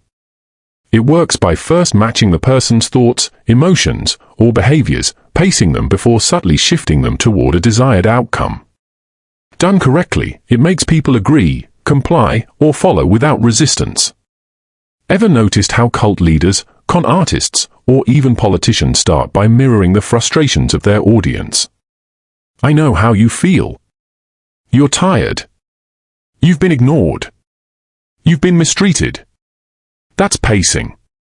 Acknowledging and aligning with the target's current reality. And once trust is established, they begin to lead. And that's why you need to listen to me. I have the solution. Follow me. It's used in everyday life, too. Salespeople pace by repeating your concerns before guiding you toward a purchase.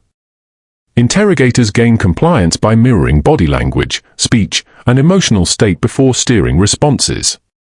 Even in relationships, someone might first agree with your feelings, making you feel safe before shaping your choices. And here's what makes it dangerous.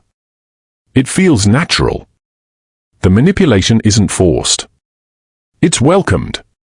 You think you're making decisions, but in reality, your choices have been prescripted, introduced so smoothly that by the time you realize what's happening, you're already 2 steps ahead on a path you never chose. Number 55, Anchoring Bias Exploitation. How much would you pay for a cup of coffee?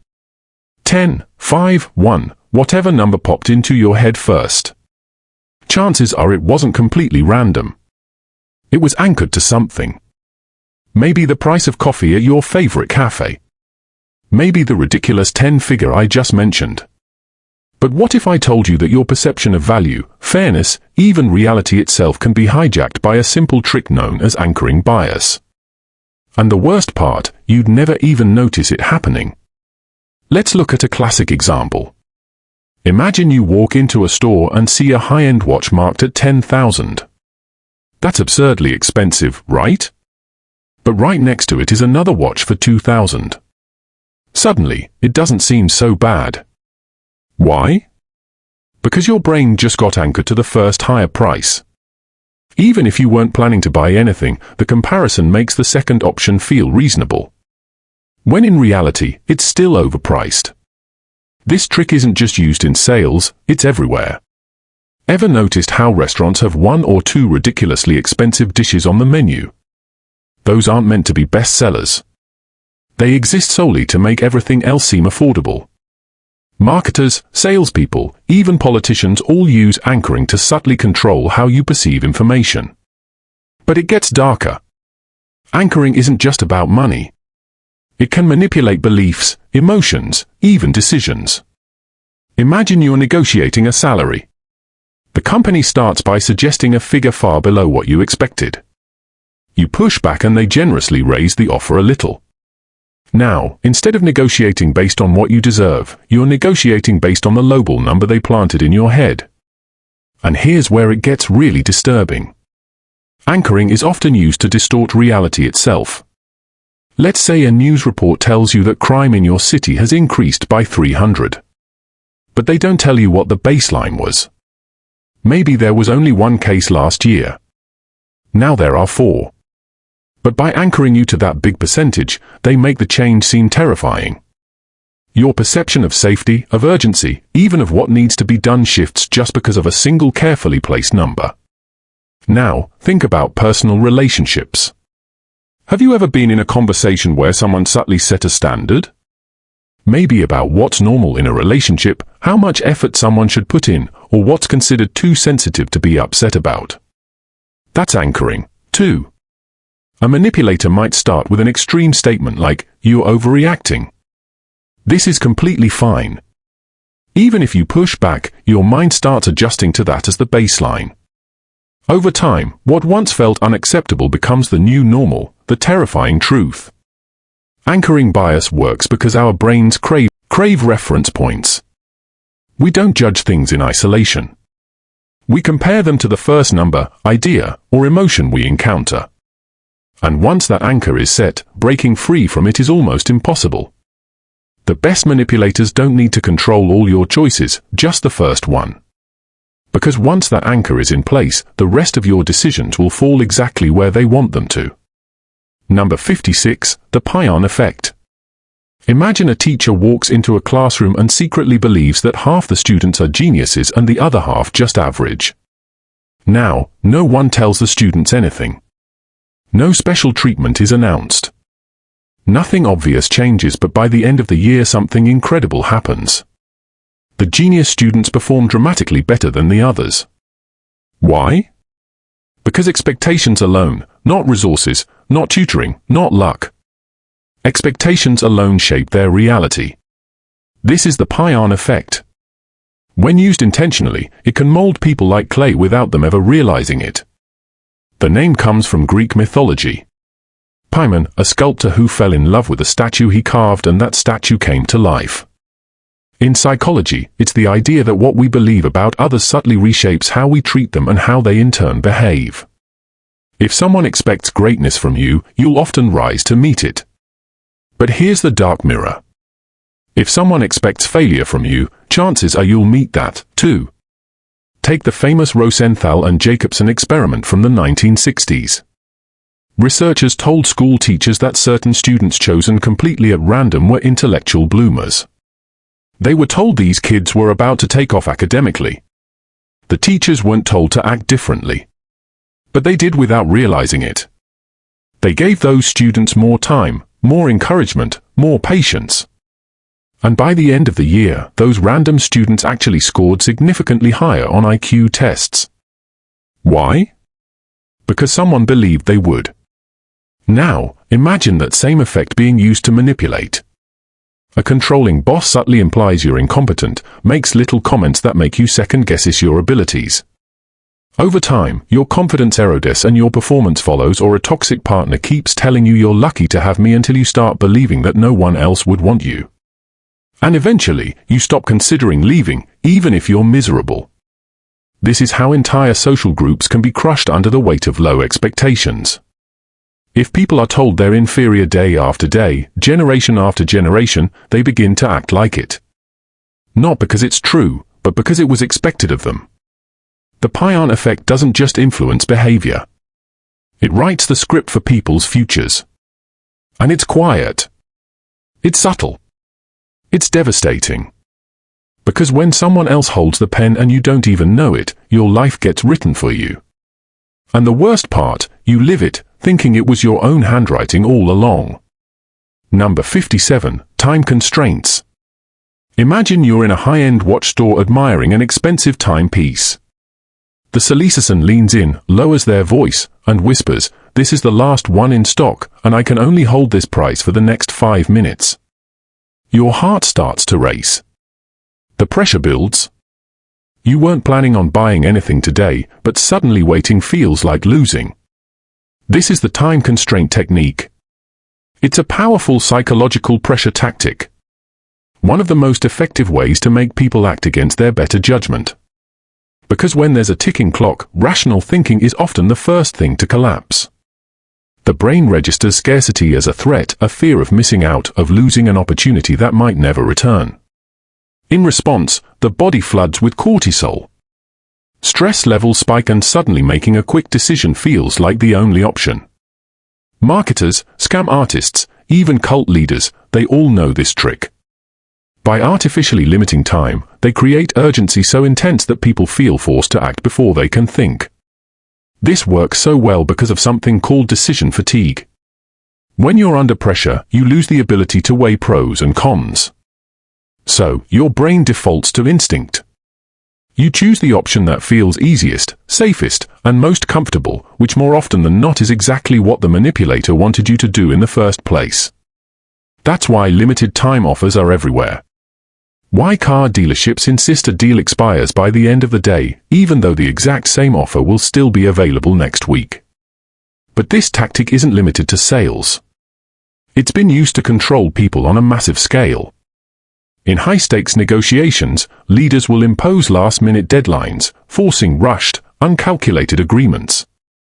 Cults and extremist groups will tell recruits, "Decide today or lose this opportunity forever." Even military interrogators have used time pressure, bombarding detainees with rapid-fire questions, forcing answers before the mind can critically process what's being asked. And then there's scam culture. Think of a high-stakes phishing email. You get a message that appears to be from your bank or a government agency. It claims your account's been compromised. You're told you have 10 minutes to respond or your funds will be frozen. Logically, you know you should verify the message, but the countdown has started. Fear kicks in and before you know it, you've handed over sensitive information. But here's the darkest part. The illusion of urgency creates compliance. People who would normally resist become highly suggestible under pressure. Studies show that when people believe they're on a time limit, they're far more likely to follow instructions, even if those instructions go against their morals, instincts, or common sense. So, how do you resist it? You pause. The moment you feel rushed, step back. Recognize that urgency is often manufactured. Ask yourself, is this really my last chance, or is someone just trying to make me feel like it is? Because here's the truth. When someone pressures you to decide right now, it's usually because they don't want you to think at all. Number 58, the decoy effect.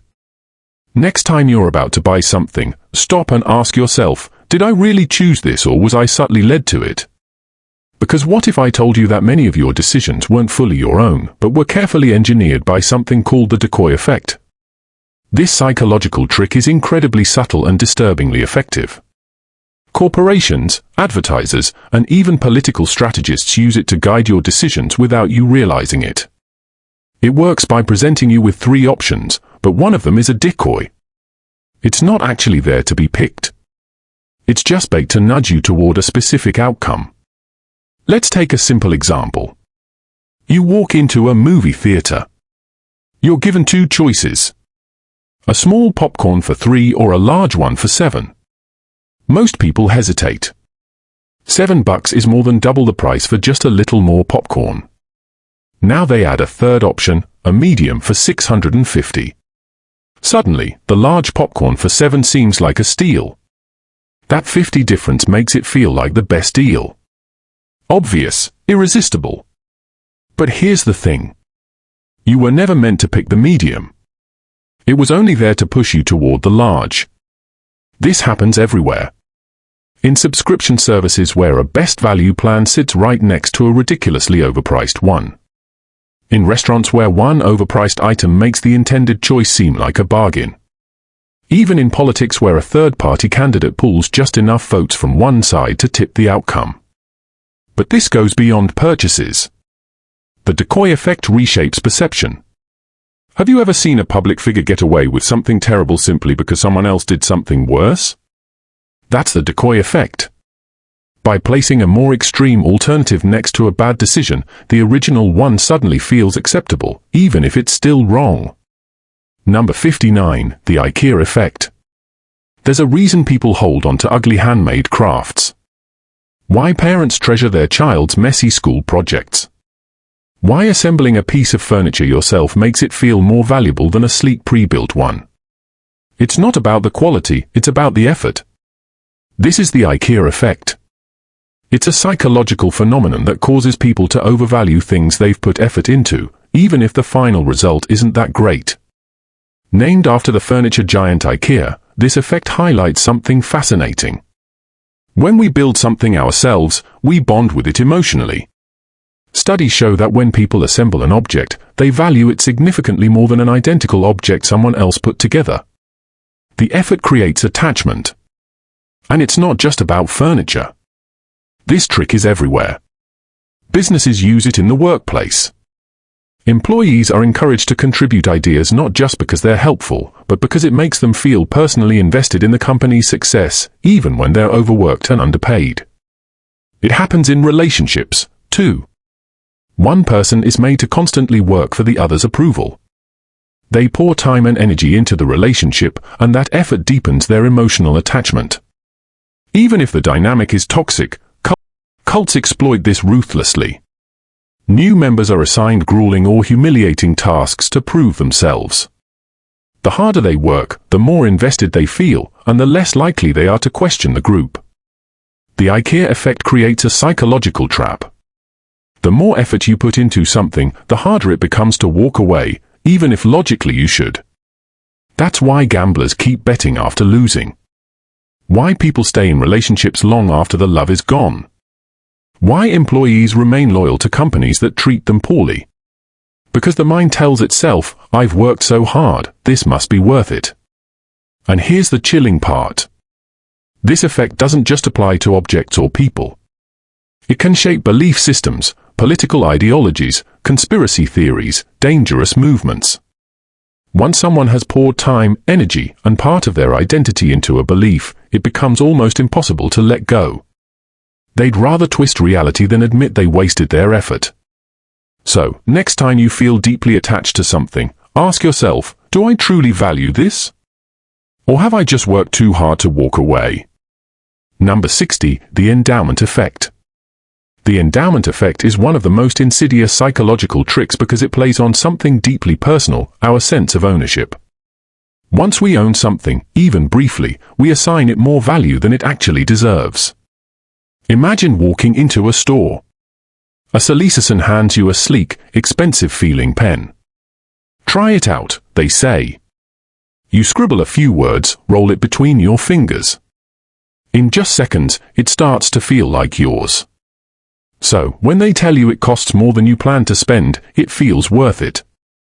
Even if you never wanted a fancy pen in the first place, that's the endowment effect. Simply touching or using something tricks your brain into believing you own it. And letting go suddenly feels like a loss. Marketers use this everywhere. Free trials, test drives, try before you buy, deals, all designed to simulate ownership before you've spent a single dime. Because once something feels like it's yours, parting with it feels like losing a piece of yourself. And it gets worse. This trick doesn't just apply to physical things. It's used with ideas, too. People grow attached to beliefs just because they've held them for a long time. That's why it's so hard to change someone's mind, even with evidence. If they feel ownership over their belief, letting it go feels like personal failure. The endowment effect shows up in relationships as well. People stay in toxic friendships and draining romances, not because they're happy, but because they feel invested. They've spent years building something. And the idea of walking away feels like losing everything. But that's the illusion. The same illusion that makes an old broken phone in your drawer feel too valuable to throw away. Cults, con artists, and manipulative leaders depend on this trick. They make you feel like you own your choices, your place in the group, your role in their system, even your pain. And when you feel ownership, escape feels impossible. The deeper the investment, the stronger the illusion of value. And here's the scariest part. The endowment effect still works even when you know about it. Knowing the trick doesn't stop your brain from falling for it. The only way to break free is to pause and ask yourself, am I valuing this because it's truly worth something or just because it's mine? Because sometimes what feels precious is just a well-placed illusion.